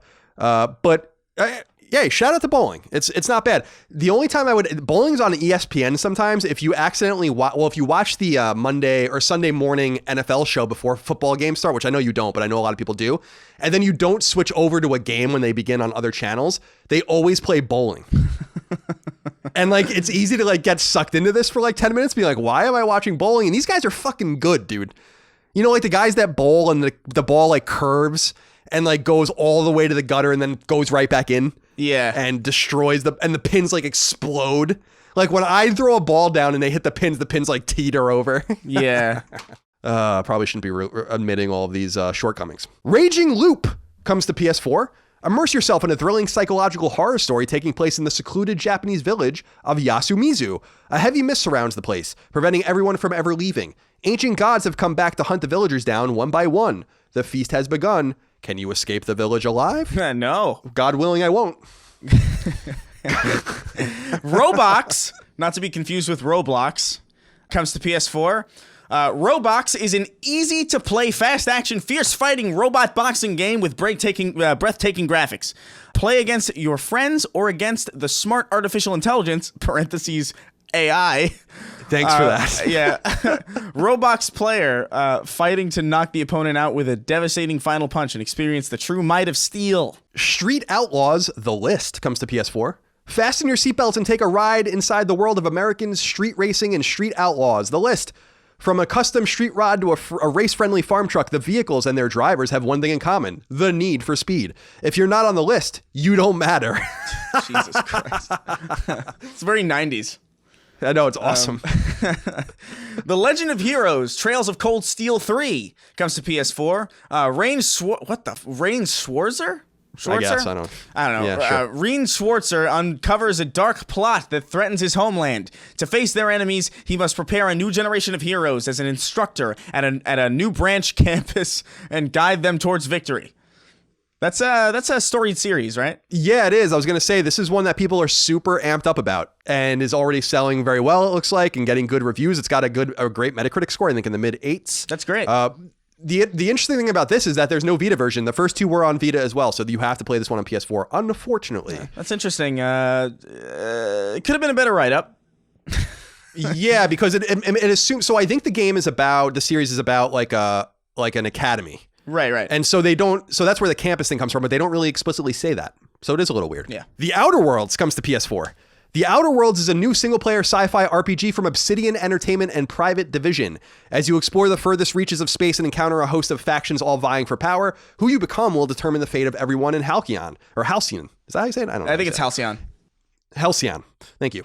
In the corporate equation for the colony, you are the unplanned variable. So go enjoy Obsidian's maybe final PlayStation game, since they are now a Microsoft studio. This is cool. I'm excited about that one. Me too. All right. WWE 2K20 comes to PS4. Your favorite WWE superstars, legends, Hall of Famers, and NXT's best will join the festivities and celebrate the rebirth of WWE 2K franchise. 2K invite. Oh my God, so many 2Ks. 2K. I know, it's a lot. 2K invites players to step inside the ring with WWE 2K20, which will feature key.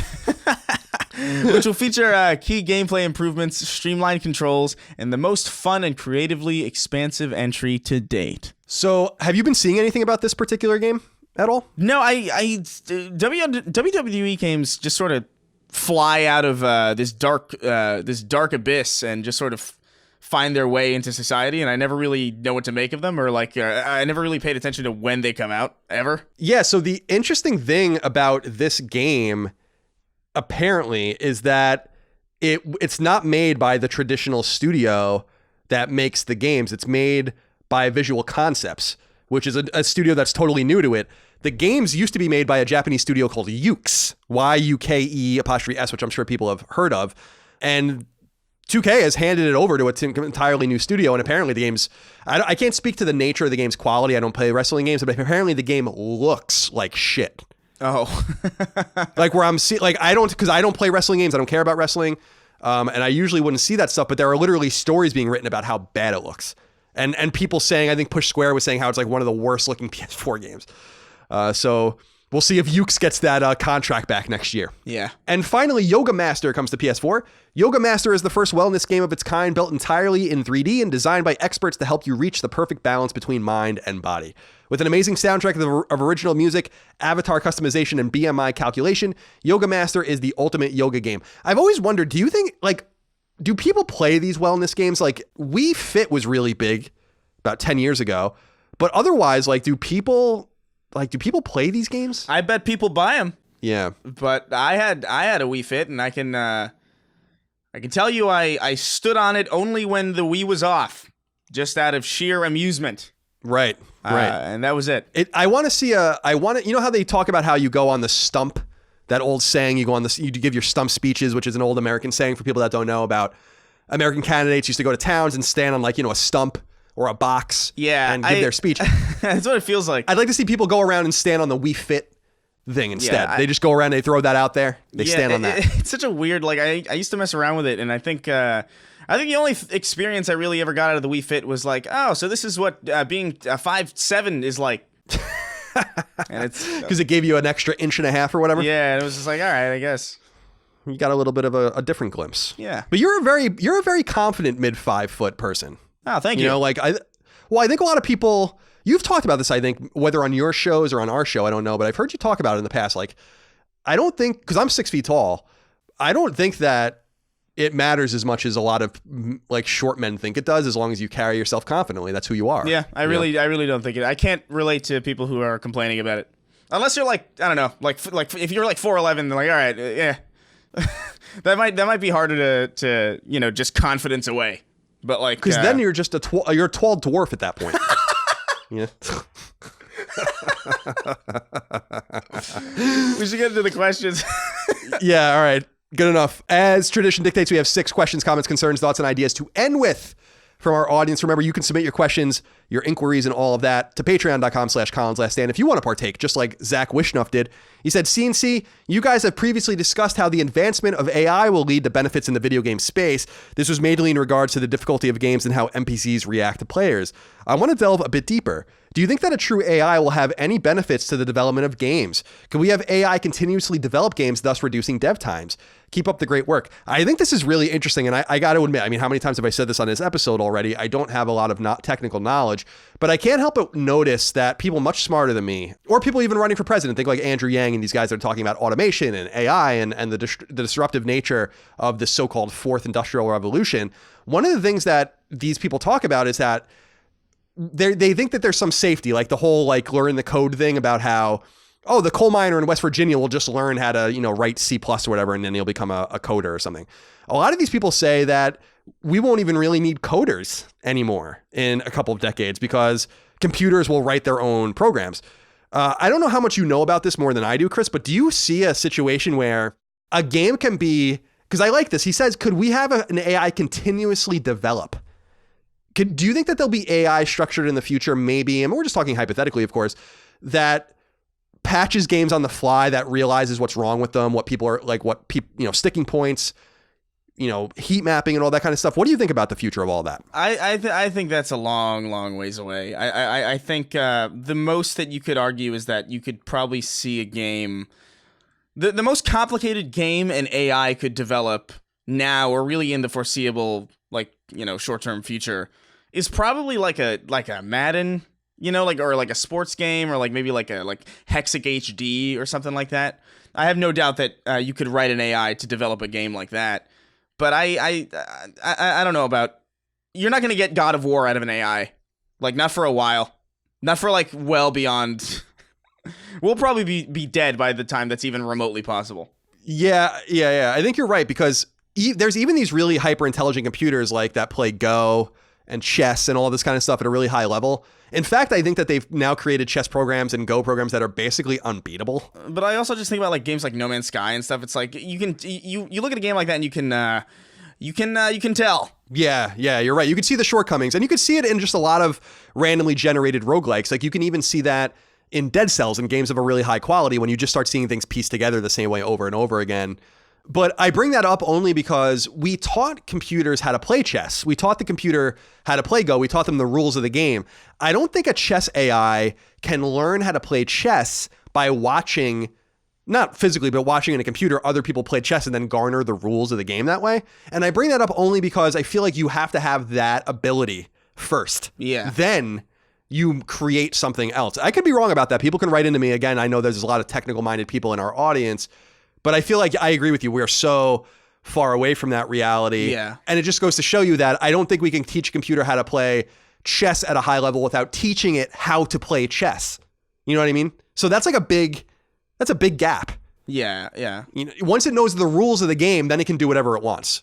So I suppose that you can create an AI or a series of AI that can create a game once it knows the rules of what you're looking for. But that kind of is the self-defeating purpose. And I also feel like you're going to want to have a human touch on your games. No, you know? for sure. It'll definitely never be the thing that people prefer.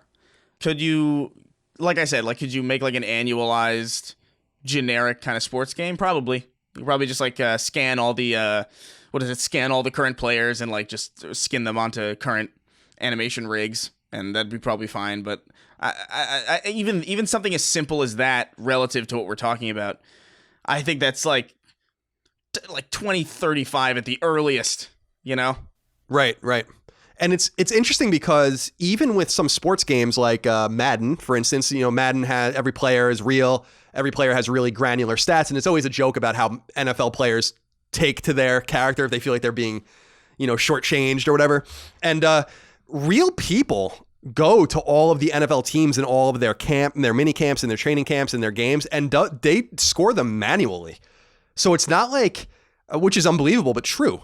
And so you can't even teach a computer, like for instance, Madden would be really interesting to develop if they could teach an AI to be like, here's every NFL game from this year, right? You watch all of the NFL games, compare our scores based on how the players react, and then just update them, you know? Like that would be fucking cool and so easy for them to do in premise. But like I said, the human element's not even been taken out of that yet. So it's kind of exciting actually that, you know, we might have games in a couple of years where one of the selling points is that it was made without the help of AI, you know, like that would be pretty, you know what I mean? Like This game was made by an all human team. And while another game might say like, we've saved 10,000 development hours by using this really advanced AI that lets us create these great randomly generated worlds. A lot of exciting stuff to think about in that regard. Mm-hmm. Chris, Antonio King wrote into us, said, I don't think there is anything that can save GameStop, but do you think they could receive a bump if the new consoles are backwards compatible disc-wise? I haven't stepped into a GameStop in over 6 years, but I would no doubt step into one to browse their retro catalog, as I would rather see the condition of the discs in person. Hell, I even wonder if that was even on GameStop's mind when deciding to take a more retro approach. So what Antonio is saying here, because we already know that the PS5 is going to be backwards compatible with PS4, but what Antonio is wondering is what a lot of us are wondering right now. Will you be able to put PS3 discs into this thing or even further back? And even if they don't read them natively, like as far as I understand, Xbox One doesn't read the Xbox 360 disc. It basically is a ticket for you to download the game onto your Xbox One. That's how it works, right? So I'll be real. I'm not super sure how that whole thing works. That's like such a weird, there's a lot of weird technological wizardry that they use. As far as I know, it doesn't read the disc. It more so emulates it. But even that I don't know, because like you do download it. It's a weird system they got over there. It works super well, but I don't feel like it's necessarily reading the disc, because I don't know if a Blu-ray disc, like a Blu-ray player, can even read. You know what I mean? Like I don't know if those things can read media from the 360 generation, whatever the hell those CDs that they were using are. Yeah, you're right, because I'm trying to wonder about how this might work, because I think that on Xbox One, if you put in like Fallout 3, that's a backwards compatible game. I don't think it reads the game off the disc. I think it reads that the disc is in it and then allows you to download it for free. So the only reason I bring that up, if that's true, is because Antonio, even if you were to go into GameStop and buy the disc, the retro disc, my assumption is that Sony is just going to say like, okay, PS5 knows that this PS3 disc is in there. It's dead space, let's say. Yeah. And they're like, okay, we can't, this optical drive cannot read this disc, but this will tell the PSN that you own the game, and then you can download it, or whatever the case might be. Yeah. I think that that's going to be how it would work. So I don't think it saves GameStop simply because it's just another middleman that's unnecessary. You can just go buy the game if you want and get that ticket to download the game, which is, I think, the way it's going to work. But what would be way cooler is to just make all the PS3 games available digitally for really cheap. Yeah. You know? No, I would agree. So we'll see. But yeah, no, I think the retro approach is GameStop's, I think, somewhat astute decision to get out of current and next gen stuff as much as they're getting into older stuff, because you're never going to be able to buy a digital NES game cartridge. You can buy the virtual console game or emulate it, but you're not going to be able to, those aren't being manufactured anymore. Someone's got to sell those. So I think that that's why they went in that direction. But I agree with Antonio. I don't know if you disagree with him, Chris, but I don't think it's going to save GameStop, but it might buy them some time. It'll buy them time, but yeah, I think that's pretty clearly open and shut case. I would hope to God that they figure this backwards compatibility stuff out really quickly. Like, it would be a shame if we had another generation that was also locked out of all those classic games again. Like, my God. Yeah, it's just not going to be acceptable. It's like we've said in the past, right? Like, PS1 classics aren't even available on PS4. Yeah, makes no sense. It really is authentically baffling, and it would be cool if they did like the emulation thing, because I know like on Xbox, if you run like a 360 game, you can press. I'll translate it to PS4 controls, but if you press the options button and the touchpad at the same time, you open up the original like kind of dashboard for the 360. So it's like cool. Yeah, it like emulates. It's. I feel like it emulates the 360, which would be cool. Yeah, I think that's so neat, and I give Microsoft so much credit, as we have in the past, for just figuring that out.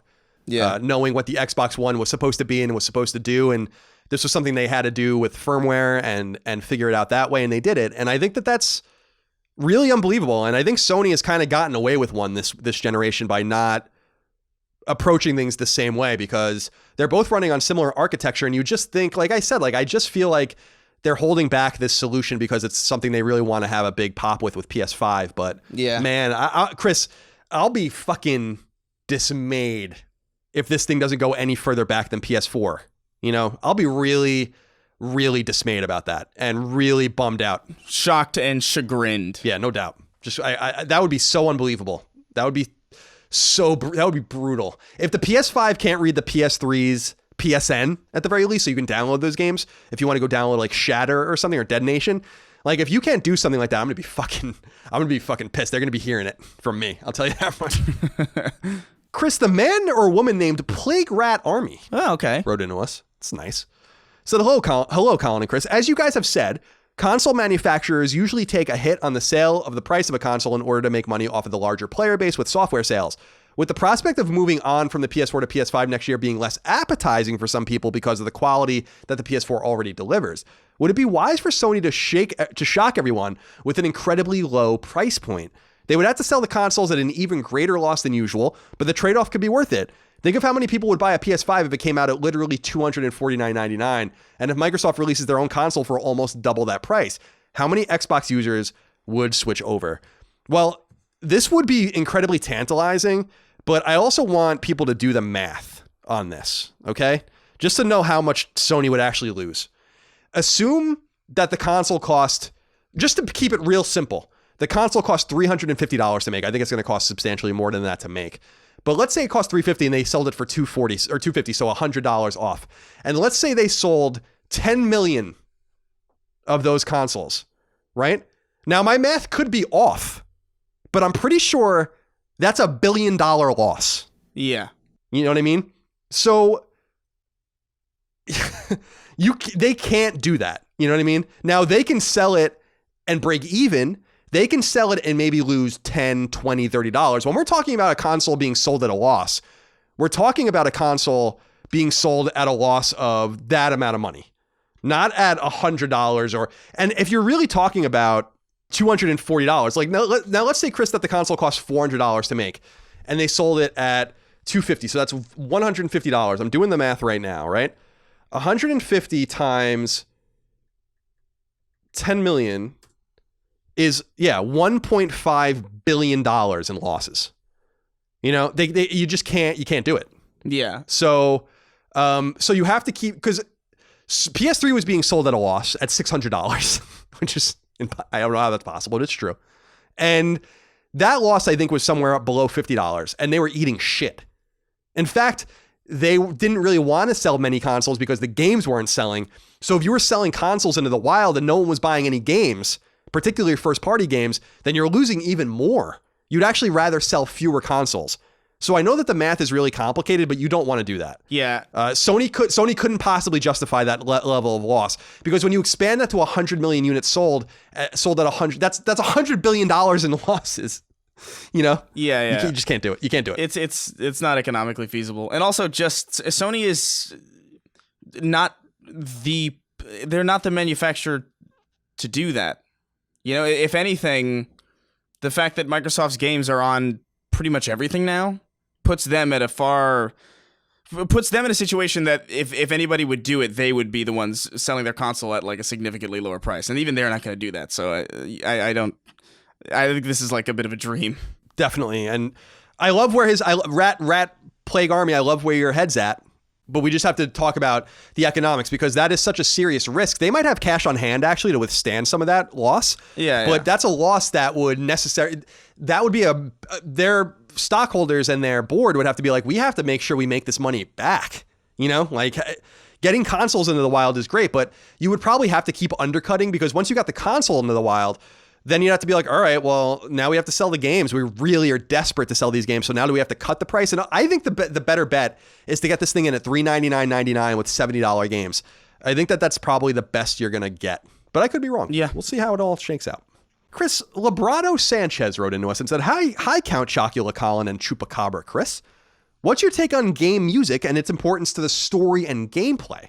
I know you, Colin, he says, regularly play games while listening to podcasts or music, but I find it's pretty essential on many games, as it provides cues, such as when all nearby enemies have been killed or when something is lurking around the corner. I find myself listening to game soundtracks, and they do help. They do such a great job of making me feel like I'm still playing the game. Most notably, The Last of Us and Halo. We've talked about this a bit in the past, Chris, but he specifically mentioned something that we've not talked about, which is it's game music and game soundtracks in service of the story and the gameplay. I like how he brings up here the cue about when all enemies in an area are dead. That's a good point. Yeah, like, for sure. A lot of games handle that where like the music stops playing or something like that. Now, it's true that I've been playing Borderlands 3 for probably almost 100 hours now, it must be. And I've not listened to anything in the game. I just listen to podcasts and stuff. But when I went back and played The Last of Us, I listened to the game. Because I really think for me, it depends on the experience. Like the first time I go into Medieval, I'm not going to play without the soundtrack, but I might make that decision while I'm playing. But I can't imagine playing The Last of Us Part 2 or Ghost of Tsushima with soundtracks in the background. But how do you feel about sound in terms of its service to these particular aspects of the game? Yeah, no, certain games are really, really heavily reliant on them. I think stealth games are pretty big too. Like a Splinter Cell, there's no visual cue when an AI spots you. There's this one specific bass line that plays that you have to be really paying attention to. And obviously it's a stealth game, so you're going to want to be listening. And Hitman, you can't play while listening to a podcast. You just can't. Because that whole game is basically eavesdropping and like gaining information from people's or AI talking to each other. So there are certain games that I think you just need to play with the diegetic sounds of the game playing without any kind of distraction. Last of Us and Halo, I would agree, are two of the ones that like have their soundtracks specifically serve the story the most. I've played The Last of Us already. I've played Halo countless times. So at this point, I don't necessarily need to listen to it to get the experience that I want out of it, because I just kind of know everything about it already. But definitely when I'm going through a game the first time, you know, a game like God of War or Halo or The Last of Us or stealth games like Hitman, those are definitely games that I will not run through the first time listening to podcasts. But, you know, you can replay anything and do that. Sure. And I also don't want to make it seem, because I think I might have made it seem like, and this is my own fault, like this to the audience, I don't just pop in a game for the first time and then blast fucking Rage Against the Machine while I'm playing it or something, you know? Like I make sure and I calibrate what I'm looking for in that particular experience so that I know one way or the other. I don't make just an assumption. Yeah. And sometimes I'm surprised by the assumptions that I make, right? Like Concrete Genie, when I was going around trying to get some of the collectibles, I still wanted to listen to it. Yeah. Even though I would have assumed that wasn't a game I wanted to listen to. But, you know, then there are other games like when I was playing... what's a good example? Like Rage 2, I immediately was like, I don't need to listen to this. No, yeah, you know? same. So yeah, I just want to be clear. I'm not like just I'm not like auto calibrated to not listen to the game soundtrack, but I am a dedicated multitasker. And the only way that I can really listen to podcasts in particular is doing it while I play games. Otherwise, I'll just never listen to them at all. Yeah. So, Chris, Ray Ahmed wrote into us, and I don't know how much you're going to say about this, but I want to get to this question. He says, yo, Five Guys, Colin, and Baconator, Chris. Or Chris, what the hell kind of burger or sandwich do you like? No, Chris likes bacon. Well, do you like the Baconator? That's from Wendy's, right? That's Wendy's. I like it. I like bacon, and I like burgers, so hell yeah. Yeah, Chris likes his bacon cheeseburgers. It says, it seems obvious that Final Fantasy VII Remake has reignited excitement for the franchise, and as a longtime fan, I'm hyped but also kind of worried. I'm pretty sure you're eager to play it, Colin, and I think it left a decently strong impression on you, Chris. But given Final Fantasy XV's development and launch, I really wonder when Square Enix plans to where Square Enix plans to take their most valuable franchise. It seems to me that they've been trying very hard to find a middle ground between JRPG and Western RPG, trying to create a game that caters to a triad of RPG-centric gamers along with those who prefer action-oriented and narrative-heavy games. It's very well put. Final Fantasy XV, while a great game, not a great Final Fantasy, at least in my opinion. Final Fantasy VII Remake, however, does not look like it's going to get trapped in development hell. If this remake is successful, wouldn't it incentivize Square to remake the other classics?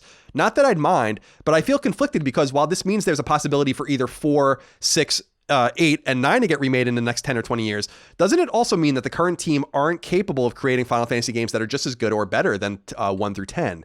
What do you guys think is the best for mainline Final Fantasy franchise or the Final Fantasy franchise? Chris, before I even get into this, Final Fantasy VII Remake has left a pretty good impression on you, hasn't it? Yeah, no, for sure. It's shocking that I'm interested in it at all. Because I'm just not that kind of person. I don't really follow JRPGs or turn-based games. And I think that action aspect to it is the thing that made me really take more of a look at it. And also just it looks beautiful. It does. It looks stunning. And, this is a good example for me about letting go of narratives, right? It would have been very easy for me to, after have being shit-talked this game since I was at IGN, I've been shit-talking this game, to finally see it and then the release date and all that kind of stuff and totally turn around. This is exactly the perfect situation that gamers want to find themselves in. And I don't often find myself in that situation where I'm kind of just beholden to this game where I'm yeah, I guess I'll play it and I kind of have to play it and all of that. And then they show it and I'm wow. Yeah. Wow. This looks so good. And so it shows us, first of all, I think, hopefully it shows all of us as an audience to keep an open mind, which is what I certainly did. But to his point, I think Final Fantasy generally is in a little bit of a tough space because Final Fantasy VII Remake has got a lot of people really excited, but Final Fantasy 15 had this really slow burn and ended up being a lot better received than I thought it was going to be, and than I thought it was going to be even when it first came out.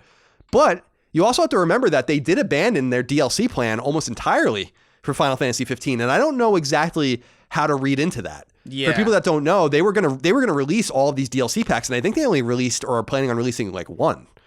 And so I don't know what that means, but I think that they're in between a little bit of a rock and a hard place with Final Fantasy 16, which we've not seen yet. Certainly it's in development. But I will say, I would love to see them, my first instinct, Chris, is to say oh God, please don't touch Final Fantasy 4 and Final Fantasy 6, because those are the ones that I really, really love. But with what they did with Final Fantasy 7, we haven't played it yet, but from the look of it, I'm not so sure I'm against them doing something different with some of these games. Some of these games that I hold really near and dear to my heart. Now, Final Fantasy 4 was remade. Technically, it was remade on DS about 10 years ago for people that don't remember. It was remade in that chibi style that Square actually started with Final Fantasy 3 on DS when they released that for the first time in the West. So 4 has been remade, but 6 is really the sacred game to a lot of Final Fantasy fans, including me. And I've always wanted them to just re-release it as it is, or maybe update the sprites and stuff like that. But now with this, I don't know. I mean, why wouldn't I be open-minded? Considering what they've done with Final Fantasy or what they're doing with Final Fantasy VII Remake, I think there's a lot of exciting possibilities with this. Yeah, no. Yeah, definitely. I think I would agree. Anything that looks cool at this point, this is a storied franchise with a lot of important games in it, and I think those games stand up pretty well. At least as far as the fans are concerned. So any opportunity you have to revisit something and do something kind of different and cool with it, I'm totally down for it. I think 6 is probably the one that they're identifying as the next remake. And people might remember that they were originally going to remake 5 in that chibi style, but they never did. 5 is not a beloved Final Fantasy game, but I actually like it quite a bit. It's a class-based Final Fantasy game. But for me, Chris, I look at it and I just get really excited, and I think that to raise question is inquiry, I think we can have it the best of all ways here, because he uses the reference of the triad, which I agree. But I think you can get the new Final Fantasy, the new style Final Fantasy with 6 or 16. I think you can re-release the old games in their own state, like 4 and 6. I think that those are begging to just be launched again on PS4, right? Yeah. But I also think you can then remake them. I think you can do all of that.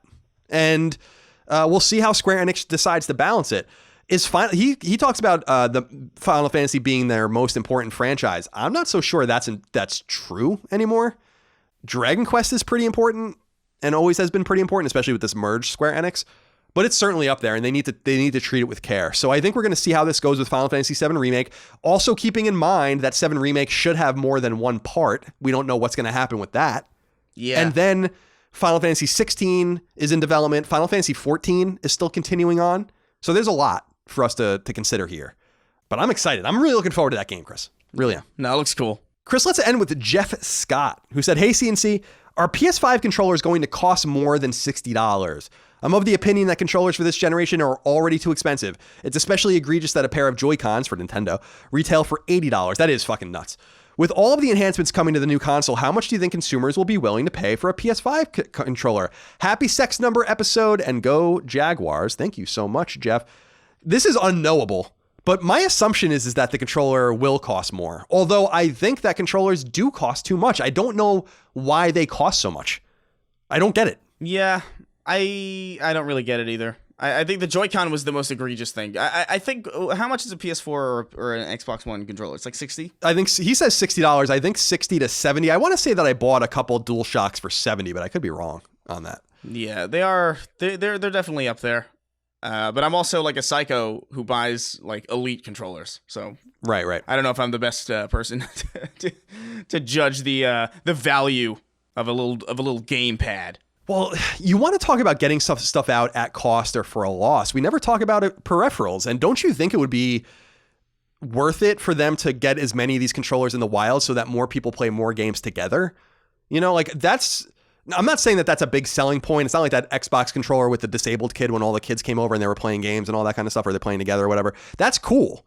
But I'm talking about more like, man, I only have one controller and I have Overcooked and I've been playing it, but my buddy's over and I don't have a controller and I don't want to spend $60 on a controller, but maybe I would spend $40. You know, like, to me, I look at it like that. I'm like, you would think you would just want to make this as easy as possible, but Sony's obsessed with extracting value and profit out of peripherals. That's why Vita died. You know, Yeah. So it's not a huge surprise to me. It's just weird to me that the controller is worth a fifth as much as the console. Really? Like that just seems extreme. That doesn't make any sense. Yeah, no, But it's baffling. I assume they're going to cost more though next generation, because I assume there's going to be a lot more components to them. And simple math, if they're more complicated than this time, then they're going to cost more. that could be you make a good point, Chris, in that could be why they were eager to talk about what the controller had in it, even though they didn't show it, which is something that they didn't do last time with PS4. Like, we didn't know what the touchpad was until they showed us the touchpad. Yeah. We saw pictures of it leaked out, but we didn't. So they're talking about haptic feedback and they're talking about the triggers and all that kind of stuff. They might be talking about that to set expectations. Yeah. That this thing is going to be expensive. But man, I hope that they don't make that mistake. I don't know, man. I think I think it's pretty clear. I would be shocked if the controllers remained $60. Like, that would actually be shocking to me. Yeah, me too. Just because, even with inflation, maybe you can make that argument. Your point about the devices being more sophisticated, which is true. But I don't know, man. I'm getting a bad feeling about some of this stuff. I don't know if that's just my way, but I'm not like super confident right now in my mind, in my heart, Yeah. about the way some of this is going to go. But we're going to find, and that goes really back to like their weird Japanese press release about how they haven't even figured out backwards compatibility yet. Yeah, we're working to achieve. Yeah. It's just very weird verbiage to use for something that should be a given. I agree, specifically because even if they were working behind the scenes, and they're working on behind the scenes on a lot of stuff we don't know about, you think they would just shut the fuck up about it because it's going to be there. So them saying that to me indicates that they're laying some weird seeds about this. Yeah. You know? Well, Which is making me a little nervous. We've got a whole year, so We'll see. A whole eventually. a whole year to be dire and ill-predictive, let's say. Chris, that's all I have for this episode, this sexual episode 69 of Sacred Symbols, a PlayStation podcast. Do you have any closing thoughts? No, I think I really want to play Medieval, and I want it to be out right now. This is a big week, dude. The Outer Worlds. Yeah, Modern Warfare. Medieval, Modern Warfare. Man, oh man. A lot of stuff for us to get through. Death Stranding right on the horizon right after that. Very exciting stuff, man. Yeah. Really, really... It's going to be a good fall. I feel like even though like I said earlier, I'm overwhelmed by what's going on with all these games coming out, I feel like it's going to settle by November and December into a manageable thing where I'm confident that Medieval is going to be a few hours. I'll probably have that done in platinum by the time we talk again. But the Outer Worlds and Modern Warfare and a couple of the others, Death Stranding, I'm confident that I can get through all this. Yeah. By year's end. Yeah. Yeah. No, I think so too. Well, we appreciate all of you guys out there listening and supporting our show, whether you listen on free feeds or support us on patreon.com/ColinsLastStand. Remember, supporting us on Patreon, you guys are the reason that we're able to do this show. You get Sacred Symbols Plus, our weekly additive to this. That's only on Patreon. You get to submit your questions, comments, concerns, thoughts, and ideas. You get early ad-free access to every episode and more. So thank you so much for supporting us on Patreon. Thank you so much for your kind reviews and nice star ratings on iTunes and elsewhere. Go support Chris on YouTube. Have you put up a new YouTube video recently? You did. Did I? In the last week or so, did you put up something new? I don't even remember, honestly. God almighty.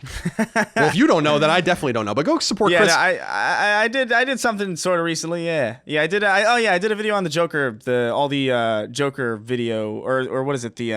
All the headlines about Joker being like inspiring violence at the theaters or something. Yeah, I had never seen, not to be snarky, but I had never seen a media so heavily trying to make something bad happen. Yeah, it was really, really disconcerting. A little weird. It's a little weird. Yeah. But nonetheless, man, appreciate your time, Chris. Of course. Appreciate all of you out there. We'll see you next time. Goodbye. I almost said take care, but I'm not going to do it. Goodbye. Take care, guy.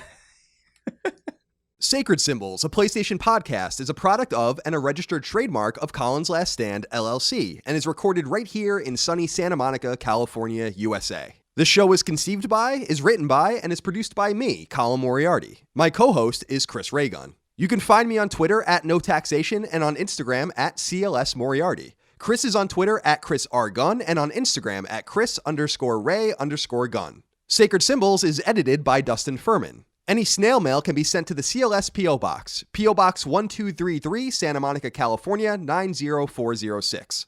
To message the show online, please use Patreon's DM service. As you know, all of Collins Last Stand shows, including Sacred Symbols, are fan-funded on Patreon at patreon.com/CollinsLastStand. The following names are at the producer level or higher on Patreon, and we are eternally grateful for your kindness, generosity, and fandom. Chris Adams, Carlos Algarit, Morgan Ashley, Saul Balcazar, Taylor Barkley, Adam Barnes, Martin Beck, Tyler Bello, Mark Boggio, Barrett Boswell, Spencer Brand, Miguel Brewer, Lennon Brixey, Eric R. Brown, Jason Budnick, Josh Bushing, Austin Bullock, Dylan Burns, Chris Bustin, Nick C., Alex Cabrera, Patrick Harper, William O'Carroll, Brian Chan, Sean Chandler, David Chestnut, Rodney Coleman, Simon Conception, Brad Cooley, John Cordero, Gio Corsi, Nick Cottrell, Philip Crone, Daniel Diamore, Colin Davenport, Night Draft, David Ellis, Liam Fagan, Jerome Ferreira, Joe Finelli, Eric Finkenbeiner, Chris Galvin, Connor Gashian, Alex Gates, Michael Gates, Salem Ghanem Al Ghanem, Tyler Goodwin, Josh Gravelick, Miranda Grubba, Jonathan H., Eric Harden, Tyler Harris, Kyle Hagel, Shane Hendrickson, Wyan Henry, Robbie Hensley, Scott Hernandez, Asa Haas, Johnny Humphreys, Stephen Insler, Blake Israel, Azan Isa El Ricey, Josh Yeager, Garrett Jaggard, Joshua Jonathan, Paul Joyce, Greg Julips, Anton K., Patrick Kelly, Jeremy Key, Auntie Kinnanen, James Kinslow III, Ryan R. Kittredge, Jackson Lostiqua, Joe Lawson, Don Q. Lee, Matthew Lenz, Patrick Leslie, Dustin Lewis, Keith Adrian Lewis, Chad Lewis, Lou and Ray Loper, Colin Love, Scott Lovelace, Josh M., Kiet Mai, Ryan T. Mandel, Ross Maranka, Matt Martin, Sean Mason, Jordan Mouse, Zachariah McAdoo, John McCarthy, Josh McKinney, Joe McPartlin, Raul Melendez, Andrew Mendoza, Chris Moore, Betty Ann Moriarty, Ryan Murdoch, Adam Nix, Donnie Nolan, George Anthony Nunez, Brian Ott, Jesse Owen, Jorge Palomino, Andrew Parker, Zach Parsley, Daniel Parsons, Marius S. Peterson, Gerald Pennington, Matthew Perdue, Enrique Perez, Jason Pettit, Travis Plimal, Jeff Pollard, Louis Powell, Lawrence F. Prokop, Nathan R., Ryan Reeves, Michael Renner, Peter Reynolds, Shane Rayum, Jonathan Rice, Mark Richardson, Daniel Rivas, Petro Rose, A.G. Rowe, Jose Salinas, John Scholes, Michael Shanholz, Toby Shootman, Alex Shute, Glennon Cole Simper, Joshua Smallwood, Shane St. Pierre, Ahmad Tamar, Will Thielander, Ben Thompson, Carl Tolman, Alan Tremblay, Michael Vecchio, Oakley Waldron, Justin Wagaman, Troy Walters, Connor Walton, Isaac Wasterman, Damon Weathers, Mike Wayant, David Wright, Corey Wyatt, Tony Zuniga, Bloody Fang, Organic Produce, Casual Misfits Gaming, Homeworld Hub, Mason, Throw 7, McDog 18, Infinite, Mad Mock Media, Not Your Real Dad, Mubarak, Chris, Richter 86, Hugo's Desk, Andrew, Ian, Chris, Dav 9834, and Rainick.